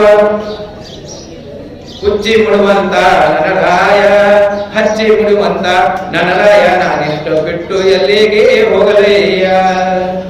ಹೋಗಿತ್ತಲ್ಲಿಗೆ ಇಂಥ ಒಂದು ಸಂಸಾರವನ್ನು, ಇಂಥ ಒಂದು ಸಂಸ್ಕಾರವನ್ನು ಕೊಟ್ಟಂಥದ್ದು ನಮ್ಮ ಜನಪದ ಸಾಹಿತ್ಯ, ನಮ್ಮ ಜನಪದರು ಸಂಸ್ಥೆ. ಒಂದು ಊರಾಗ ಜನಪದ ಕತೆ ಬರ್ತಾವ. ಒಂದು ಊರಾಗ ಹಾಡಾಡಿರ್ತಾರೆ. ಈಗೆಲ್ಲ ನಾವು ಮೈಕ್ ಟೇಪ್ನ ಮೊಬೈಲ್ ಹಾಕ್ತೀವಿ, ಏನೋ ಧಾರ್ಮಿಕ ಕಾರ್ಯಕ್ರಮ, ಮದುವೆ ಎಲ್ಲ ಹಾಡಾಡೋ ಫೇಮಸ್ ಎಲ್ಲ ಊರಾಗಿರ್ತಾರೆ. ಆ ಕಲ್ಲ ಮಕ್ಕಳ ಫೇಮಸ್ ಇದ್ರು. ಯಾರೇ ಮನೆ ಲಗ್ನ ಅಕ್ಕಿಗೆ ಕಡಲೆ ಬರ್ತಿರು. ಅಕ್ಕಿಗೆ ಊರ್ ಗೌಡರ ಮಗನ ಲಗ್ನ ನಡೆದು 7 ದಿನ 7 ದಿನ 10 ದಿನ ಆಚೆ ಹೋಗ್ತಾವ ಲಗ್ನ. ಈ ಬ್ಯಾನ್ ಹೇಳ್ತಾರೆ, ಯಾದಿ ಮೇ ಶಾದಿ, ಹಾದಿ ಮೇ ಶಾದಿ, ಗಾದಿ ಮೇ ಶಾದಿ ಅಂತ 7 ದಿನ ಮದುವೆ ಆಗ್ತಾರೆ. ಆ ಮದುವೆಗೆ ಐರಾಣ ಕೊಡ್ತಾರಂತೆ, ಐರಾಣ ಕೊಡ್ತಾರಂದ್ರು. ಅವಾಗೆಲ್ಲ ಪುರಾತರು ಇದು ಓದ್ತಾರ, ಒಗಟು ಓದ್ತಾರ, ಐರಾಣ ಕೊಡ್ತಾರ. ಇತ್ತು ಮೆರವಣಿಗೆ ನಡೆದಿತ್ತು. ವಾರಿ ಕಟ್ಟಿ ಕಟ್ಟೆ ಬಂದ್ರೆ ಕಲ್ಲಮಕ್ಕ ಬಾರೆ ಗೌಡ ಮಗನ ಮೆರವಣಿಗೆ ನಡೆದ ಆದರು. ಆಕೆ ಅಂಗಡಿದಾಗ ಏನೋ ಕೇಳ್ಕೊಂಡು ಕುಂತ್ರು ಗಟ್ಟಿ. ಗೌಡ ಕಳೆದ ಅಂದ್ಕೊಳ್ಳೆ ಹಂಗೆ ಯಾರು ಸೇರಿ ಜಾಸ್ತಿ ಹೋದ್ರು. ಹೋಗಿ ನಡುವೆ ಗುಡಿ ಮುಂದೆ ಹಾಡ್ಕೊಂಡು ಗುಡಿ ಮುಂದೆ ಮೆರವಣಿಗೆ ಬಂದಿತ್ತು. ಅವಾಗ ಮನೆ ನೆನಪತ್ತಕ್ಕೆ ಹೊಡೆ ಕೇಳ್ಕೊತ ಒಳ್ಳೆ ಮನೆಗೆ ನುಚ್ಚು ಕುದಿಲಾಕ ಇಟ್ಟು ಬಂದಕ್ಕೆ ನುಚ್ಚು ಗೊತ್ತದೆ ಯಾರಿಗೆ ಹುಡುಗರಿಗೆ. ಅನ್ನ ಮನೆ ನುಚ್ಚು ಗೊತ್ತಿಲ್ಲ, ನವಣೆ ನುಚ್ಚು, ಸಜ್ಜೆ ಗೋಧಿ ನುಚ್ಚು, ಅಕ್ಕಿ ನುಚ್ಚು, ನುಚ್ಚು ಕುದಿಲಾಕ ಇಟ್ಟು ಬಂದಕ್ಕೆ. ಈ ಮನೆ ಈಗ ಮೆರವಣಿದ ಬಂದಳ ಮನೆ ನೆನಪಟ್ಟದಕ್ಕೆ ಕೇಳಬೇಕಂತಲ್ಲ. ಗಂಡಿಗಿನ ನಾವು ಹೋಗಿನ ಗಂಡಿಗಿನ ಮನೆಗಿನ ಆರಿಸಿ ಅವಾಗಿನ ಊಟಗಿನ ಮಾಡಿ ನೋಡ್ತಾಳ. ಅವ್ರಿಗಿಂತ ಗಂಡ ಅನಿಸುತ್ತ ಗಂಡು ಕೇಳ್ಬೇಕಂತ ಒಲಿ ಮ್ಯಾಲ ನುಚ್ಚು ಕುದಿಲಾಕ ಇಟ್ಟು ಬಂದಿದ. ಅದು ಜಗದಿಟ್ಟೆ ಇಲ್ಲ ಅಂತ ಕೇಳ್ಬೇಕಂತ ಮೊಬೈಲ್ ಮಿಸ್ ಕಾಲ್ ಕೊಡ್ಬೇಕ. ಈಗ ನಮ್ಮ ಹೇಳ್ತಾರೆ ಬಾಯಿಲಿ ಯಾಕೆ ಮಾಡಿದೆ 3 ಸೀಟಿ ಆಗ ಮಾಡ್ಬೇಕು, 4 ಸೀಟಿ ಆದ್ರೆ ಹೊತ್ತು ನುಚ್ಚು ಕೇಳಬೇ ಇಲ್ಲವಾಗ. ಅವಾಗ ಕಬೂತರ ಜಾ ಸಂಗೀತ ಜನಪದ ಹಾಡಿಬಿಟ್ಟೊಳಗೆ ಗಂಡು ಸಂದೇಶ ಕೊಡ್ಬೇಕಾಗ್ಯದ. ಅದೇ ಸನ್ನಿಪದ ಒಂದು ಆಡ ಭಕ್ತಿ ಅಮ್ಮ ಕೊಡ್ತಾಳೆ. ಏನ್ ಸಂದೇಶ ಕೊಡ್ತಾಳೆ? ಒಲಿ ಮ್ಯಾಲ ನುಚ್ಚಿನ ಗಡಗಿ ಕುದಿಲಾಕ ನಾ ಇಟ್ಟು ಬಂದೆ, ತೆಗೆದಿಟ್ಟ ಇಲ್ಲೋ ನನ್ನ ರಾಯ ಸೋಬಾನವೇ. ಗಂಡ ಸೌಂಡ್ ಕೇಳದ, ನನ್ನ ಹೆಂಡತಿ ಹಾಡ ಹಾಡದವ. ಅದು ಹಾಡ ಹೊಸ ಹಾಡು. ಹೆಂಡತಿಗೆ ಯಾವ ಹಾಡ ಬರ್ತಾ ಕಂಡು ಗೊತ್ತಿತ್ತು. ಹೊಸದನ್ನ ಹಾಡ ಕಟ್ಟಿದ್ರು ಕೇಳ ಅಂತ ಗಣಸದಾಗ ದೂರ ಕಿವಿ ಕೊಟ್ಟು ಕೇಳಬ ಮತ್ತು ದೂರ ಹಾಡದೊಳಗೆ ಒಲಿ ಮ್ಯಾಗ ನುಚ್ಚಿನ ಗಡಗಿ ಕುದಿಲಾಕ ನಾ ಇಟ್ಟು ಬಂದೆ, ತೆಗೆದಿಟ್ಟ ಇಲ್ಲೋ ನನ್ನ ರಾಯ ಸೋಬಾನವೇ. ಗಂಡಗಂತೂ ಹೆಂಡತಿ ನುಚ್ಚಿನ ಗಡಿಗೆ ತಿಂದಿ ಅಂತಿದ್ರು. ಪಾಪ ಹೆಂಡತಿ ಔಷಧ ಹೊಗಳದ ಗಂಡೆಲ್ಲ ಮಲಿಗೆಲಿ ಆರಿಸಿ ನುಚ್ಚಿನ ಕಡೆಗೆ ತೆಗೆದು ನುಚ್ಚು ಉಂಡು ಮಕ್ಕಳು ಉಣಿಸಿ ಅವನ ಹೆಂಡತಿ ಹೇಳ್ದಾಗ ನೋ ಪ್ರಾಬ್ಲಮ್, ನಾ ಎಲ್ಲ ತೆಗೆದಿದ್ದೀನಿ ಅಂತ ಹೇಳ್ಬೇಕಾಗಿದೆ. ಹೆಂಗೆ ಹೇಳ್ಬೇಕು ಅವನು ಕಬೂತರ ವೀರ ಪುರವಂತರು ಹೇಳ್ತಾ ಇದ್ರು. ಅವನು ಬಂದ ಅಂತ ಹೇಳಕ ಗೊತ್ತಿದ್ದಕ್ಕೆ ಹೆಂಡತಿಗೆ ಗಂಡ ಸಂದೇಶ ಬರ್ತಾ ಅಂತ ಹೇಳಿ ನಿಂತ ವೀರ ಕಾಳಿಂಗ ರುದ್ರಾಟ. ಹೆಂಡತಿ ಕಿವಿ ಯಾಕಡೆ ಕೊಟ್ಟರು ಏನು ಹೇಳ್ತಾರ ಗಣತ. ವೀರ ಕಾಳಿಂಗ ರುದ್ರ ಒಲೆಯ ಮೇಲೆ ನುಚ್ಚಿನ ಕಡೆಗೆ ಬಳಪಡದೆ ಕುದಿಯುತ್ತಿದ್ದಯ್ಯ, ಒಲೆಯ ಮೇಲೆ ನುಚ್ಚಿನ ಕಡೆಗೆ ಬಳಪಡದೆ ಕುದಿಯುತ್ತಿದೆಯ. ಬೆಂಕಿಯನ್ನು ನಂದಿಸಿ ಒಲೆಯನ್ನು ಆರಿಸಿ ತೆಗೆದಿಟ್ಟು ಬಂದ ನಮ್ಮ ವೀರದ ವೀರ ಯಾರು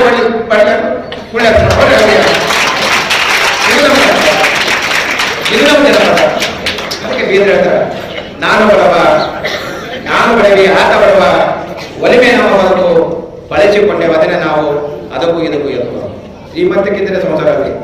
ಒಲಿಮೆ ಎಂಬುದು ಪ್ರೀತಿ ಎಂಬುದಿರ್ಬೇಕಾಗತ್ತೆ. ಆ ಪ್ರೀತಿಯನ್ನು ಹಂಚಿಕೊಳ್ಬೇಕಾಗಿದೆ ನಾವು. ಆ ಪ್ರೀತಿಯನ್ನು ಹಂತಕ್ಕಂಥ ಕೆಲಸ ಇವತ್ತು ಹಾಡ್ಕೊಂಡು ಪೂಜೆ ಮಾಡ್ತಾ ಇದ್ರ, ಹಾಡ್ಕೊಂಡು ಮಠ ನಮ್ಮ ಹಾಡು ಶ್ರೀಗಳು ಆ ಕೆಲಸವನ್ನು ಮಾಡ್ತಾ ಇದ್ರ, ಸಾಹಿತಿಗಳ ಕಲಾವಿದರ ಪೋಷಕರಾಗಿ ಪೂಜ್ಯರು ಸಾಕಷ್ಟು ಕೆಲಸವನ್ನು ಮಾಡ್ತಾ ಇದ್ರ.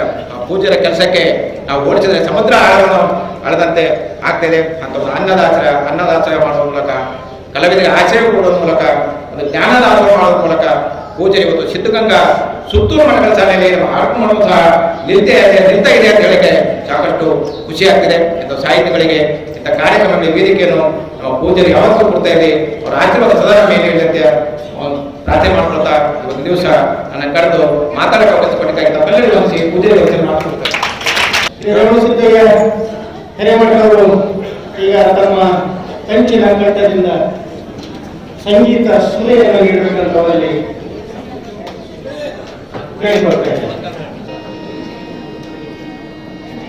ಸಾಮಾಜಿಕ, ಶೈಕ್ಷಣಿಕ, ಧಾರ್ಮಿಕ, ಸಾಹಿತ್ಯಿಕ ಸರ್ವತೋಮುಖ ಸೇವೆಯನ್ನು ಸರ್ವರನ್ನು ಅಪ್ಪಿಕೊಳ್ಳುವಂತಹ ಸಮರ್ಥ ಸದ್ಗುರು, ಕಲ್ಯಾಣ ಕರ್ನಾಟಕದ ಹೆಮ್ಮೆಯ ಜಗದ್ಗುರು, ಷಟಸ್ಥರ ಬಳಿ ರಾಜಯೋಗಿ, ಹಾರಕೂಡದ ಚನ್ನಗಿರಿ ಶಿವಾಚಾರ್ಯ ಅಪ್ಪವರ ಅಡಿದವರಿಗೆ ಅನಂತ ಕೋಟಿ ಶತಪ್ರಣಾಮಗಳನ್ನು ಅರ್ಪಿಸಿ ವಂದಿಸಿ ಧ್ಯಾನಿಸಿ ಪೂಜಿಸಿ ಎಲ್ಲ ವಿದ್ಯಾಗುರುಗಳು, ಪರಮ ತಪಸ್ವಿಗಳು ಅರಮನೆಯಲ್ಲಿರುವಂತಹ ಸಂಗೀತವನ್ನ ಗುರುಮನೆಗೆ ತಂದು ಪ್ರತಿ ಮನೆ ಮನೆಗೂ ಗ್ರಾಮಕ್ಕೂ ತಂದಿರುವಂತಹ ಗಾನಯೋಗಿ ಶಿವಯೋಗಿ ಡಾಕ್ಟರ್ ಪಂಡಿತ್ ಪುಟ್ಟರಾಜ ಗುರುಗಳ ಪವಿತ್ರ ಚರಣಕ್ಕೆ ಅನಂತ ಕೋಟಿ ಭಕ್ತಿ ಪ್ರಣಾಮಗಳನ್ನು ಅರ್ಪಿಸಿ, ಕರ್ತರು ಈ ಜಾಗದ ಮಹಾನ್ ತಪಸ್ವಿಗಳಾಗಿರ್ತಕ್ಕಂಥ ಹಾರಕೂಡದ ಪರಮ ಪೂಜ್ಯರಿಗೆ ಚನ್ನಬಸವ ಶಿವಯೋಗಿಗಳವರ ಕರ್ತೃಗತಿಗೆ ಹೆಣೆಮಣಿಯಿದೆ. ಆದಿ ಜಗದ್ಗುರು ಪಂಚಾಚಾರ್ಯರನ್ನ, ಬಸವಾದಿ ಪ್ರಮುಖರನ್ನ ಮನಗಂಧರದಲ್ಲಿ ಧ್ಯಾನಿಸಿ, ವೇದಿಕೆ ಮೇಲೆ ಪೂಜ್ಯರನ್ನ ಮೊದಲುಗೊಂಡು ಎಲ್ಲಾ ಗಣ್ಯಾತಿ ಗಣ್ಯರನ್ನ ತನ್ನ ಮನೋಮಂದಿರದಲ್ಲಿ ಧ್ಯಾನಿಸಿ, ಈ ಒಂದು ಕಲಾವಿದನ ಕರೆಗೆ ಹೋಗ್ಬಿಟ್ಟು ಆಗಮಿಸಿರುವಂತಹ ಸಮಸ್ತ ಎಲ್ಲ ಗಣ್ಯಾತಿ ಗಣ್ಯರೇ, ಸಾಹಿತ್ಯ ದಿಗ್ಗಜರೇ, ಸಂಗೀತ ಕಲಾವಿದರೇ, ಹಿರಿಯರೇ, ಸಾಮಾಜಿಕ ಧೋರಣರೇ, ಮಾತೃ ಸ್ವರೂಪಿಯರೇ, ಒಬ್ಬರನ್ನ ಬಿಟ್ಟು ಎಲ್ಲ ನಮ್ಮ ಅಕ್ಕ ತಂಗಿಯರೇ,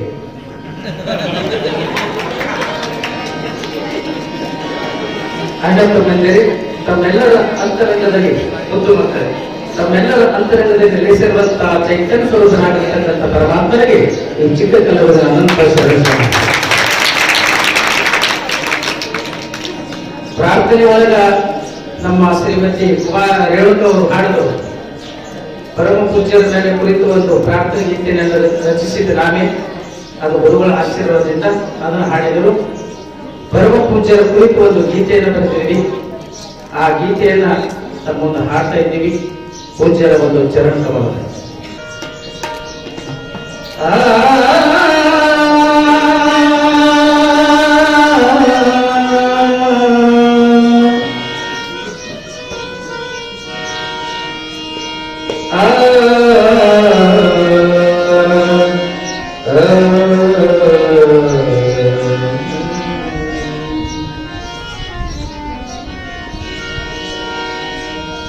ಕಲವ ಮುಗಿದು ಸಿರವು ಬಾಗಿ ಬೇಡುವೆ,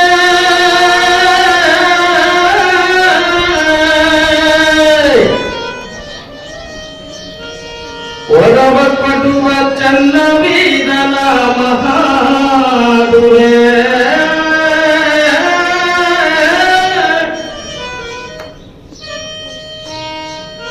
ಕಲವ ಮುಗಿದು ಸಿರವು ಬಾಗಿ ಬೇಡುವೆ, ಕರವ ಮುಗಿದು ಸಿರವು ಬಾಗಿ ಬೇಡುವೆ, ವರವ ಪಡುವ ಚನ್ನ ಶ್ರೀನಾಮ ಹಾಡುವೆ, ವರವ ಪಡುವ ಚನ್ನ ಶ್ರೀನಾಮ ಹಾಡುವೆ, ಕರವ ಮುಗಿದು ಸಿರವು ಬಾಗಿ ಬೇಡುವೆ, ಬೇಡುವೆ.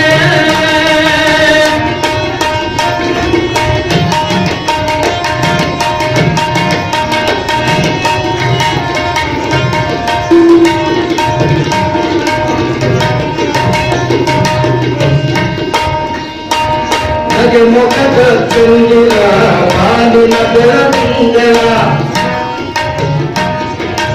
ಧಗೆ ಮಗದ ಚಂದಿರ ಕಾಲಿನ ಬೆಳದಿಂಗಳ ಒಮ್ಮೆ ನೋಡು ಹೋಗಿ ಹರನ ಹಾರ ಕೂಡದಂಗಳ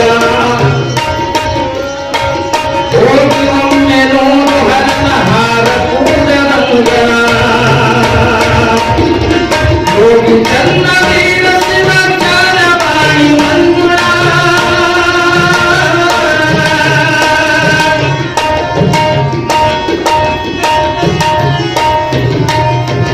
ಹೋಗಿ ಚನ್ನ ವೀರ ಶಿವ ಜ್ಞಾನವಾಣಿ ಮಂಜುಳ ಬಾಕಿ ಬಂದ ಭಕ್ತರಿಗೆ ನೀಡುವ ಸನ್ಮಂಗಲ ಬಾಕಿ ಬಂದ ಭಕ್ತರಿಗೆ ನೀಡುವ ಸನ್ಮಂಗಲ ಅರವ ಮುಗಿದು ಶಿರವು ಬಾಗಿದೇರುವೆ ವರವ ಕೊಡುವ ಚನ್ನ ಶ್ರೀರಾಮ ಹಾಡುವೆ ವರವ ಕೊಡುವ ಚನ್ನ ಶ್ರೀರಾಮ ಹಾಡುವೆ ಕರವ ಮುಗಿದು ಶಿರವು ಬಾಗಿದೇರುವೆ ದೇರುವೆ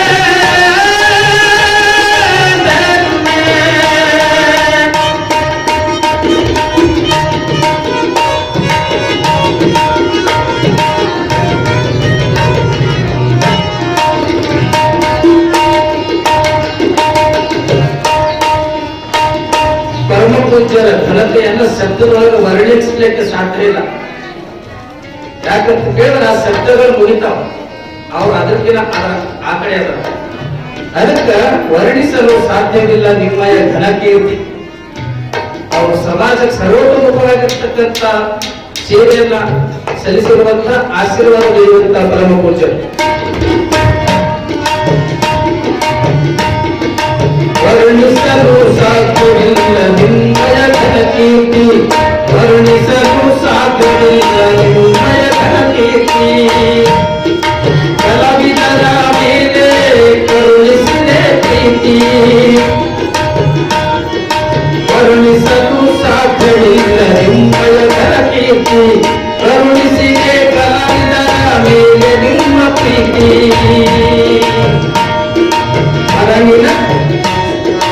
ಧರಣಿಯ ಕುಂದಲ್ಲ ಬೆಳಗಿದ ಜ್ಞಾನದ ಜ್ಯೋತಿ, ಧರಣಿಯ ಕುಂದಲ್ಲ ಬೆಳಗಿದ ಜ್ಞಾನದ ಜ್ಯೋತಿ.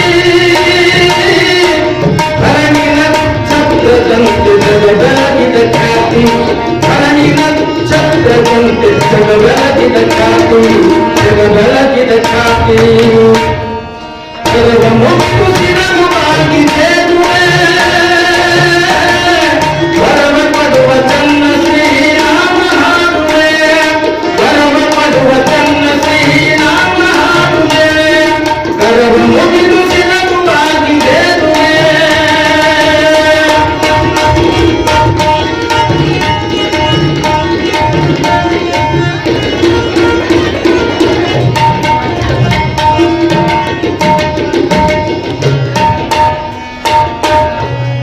ಮೈಲೂರು ಕೂಡಲಗುಂದ ಬಸವಲಿಂಗ ಶರಣರಾದ ಮಾತು ಹೇಳ್ತಾರ, ಹಲವು ಮಾತೇನು ನೀನು ಒಲಿದು ಪಾದವನ್ನಿಟ್ಟ ನೆಲವಿಸು ಕ್ಷೇತ್ರ ಜಲವಿ ಪಾವನ ತೀರ್ಥ ಸುಲಭ ಶ್ರೀಗಳು ಕೃಪೆಯಾಗಲ್ಲ. ಪರಮ ಪೂಜ್ಯರು ಯಾರ ಮನೆಗೆ ಹೋಗ್ಯಾರ, ಯಾವ ಊರಿಗೆ ಪಾದ ಇಟ್ಟಾರ ಅಲ್ಲೆಲ್ಲ ಸುಭಿಕ್ಷರಿ. ಅನೇಕ ಗ್ರಾಮಗಳನ್ನ ಪರಮ ಪೂಜ್ಯರ ಆಶೀರ್ವಾದದಿಂದ, ಅವರ ತಪಸ್ಸಿನ ಶಕ್ತಿಯಿಂದ, ಅವರ ಅಮೃತದ ಹಸ್ತದಿಂದ ಸಾವಿರಾರು ಲಕ್ಷ ಭಕ್ತರನ್ನು ಉದ್ಧರಿಸುವಂತ ಸಮರ್ಥ ಅಗತ್ಯನ ಸದ್ಗುರು ಪರಮ ಪೂಜ್ಯ ಚನ್ನವೀರ ಶಿವಾಚಾರ್ಯ.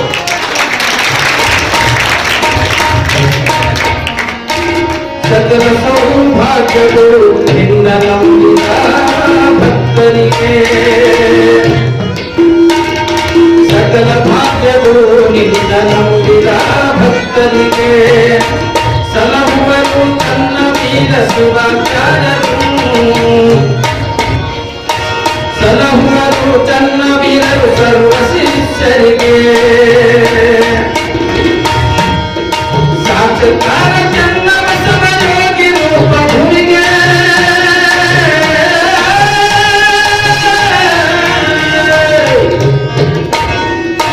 ಸಾಕ್ಷಾತ್ಕಾರ ಚನ್ನ ಬಸವ ಯೋಗಿ ರೂಪ ಭೂಮಿಗೆ. ಕಲ್ಲೂರ ಚಂದ ಕವನ ಅರ್ಪಿಸಿದ ಗುರು ಪುಟ್ಟರಾಜರಿಗೆ,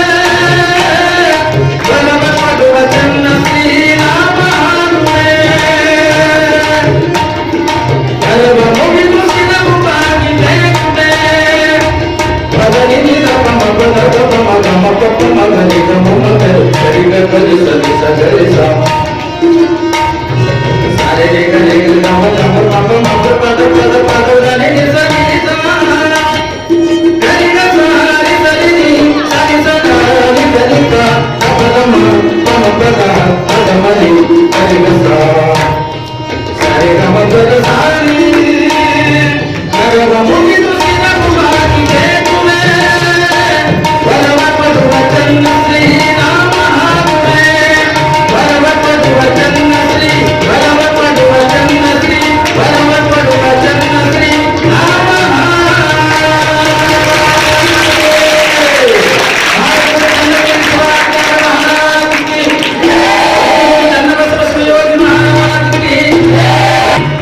ಮಂಗಲಂ ಮಂಗಲಂ ಗುರುವರದಯ ಮಂಗಲಂ ಮಂಗಲಂ ಮಂಗಲಂ ಗುರುವರದಯ ಮಂಗಲಂ ಚರಪಟ್ಟ ಘನಮಠ ನಿವಾಸ ಚರಪಟ್ಟ ಘನಮಠ ನಿವಾಸ ಚರಪಟ್ಟ ಘನಮಠ ನಿವಾಸ ಚರಪಟ್ಟ ಘನಮಠ ನಿವಾಸ ಹಾರಕೂಡ ಮುಕ್ತಿ ಮಂದಿರ ಗುರು ಚನ್ನವೀರ ಯೋಗಿ ಚಂದಿರ ಹಾರಕೂಡ ಮುಕ್ತಿ ಮಂದಿರ ಗುರು ಚನ್ನವೀರ ಯೋಗಿ ಚಂದಿರ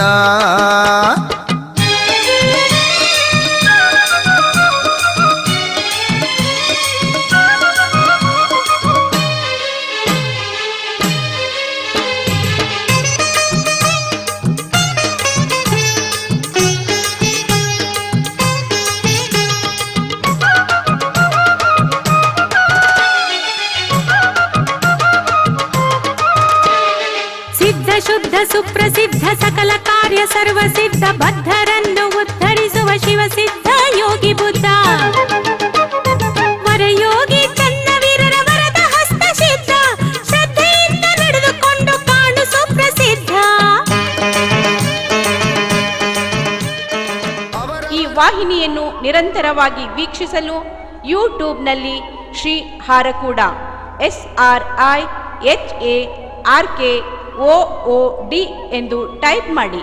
ನಮ್ಮ ಈ ಚಾನೆಲ್ಗೆ ಸಬ್ಸ್ಕ್ರೈಬ್ ಮಾಡಿ, ಬೆಲ್ ಅನ್ನು ಒತ್ತಿರಿ.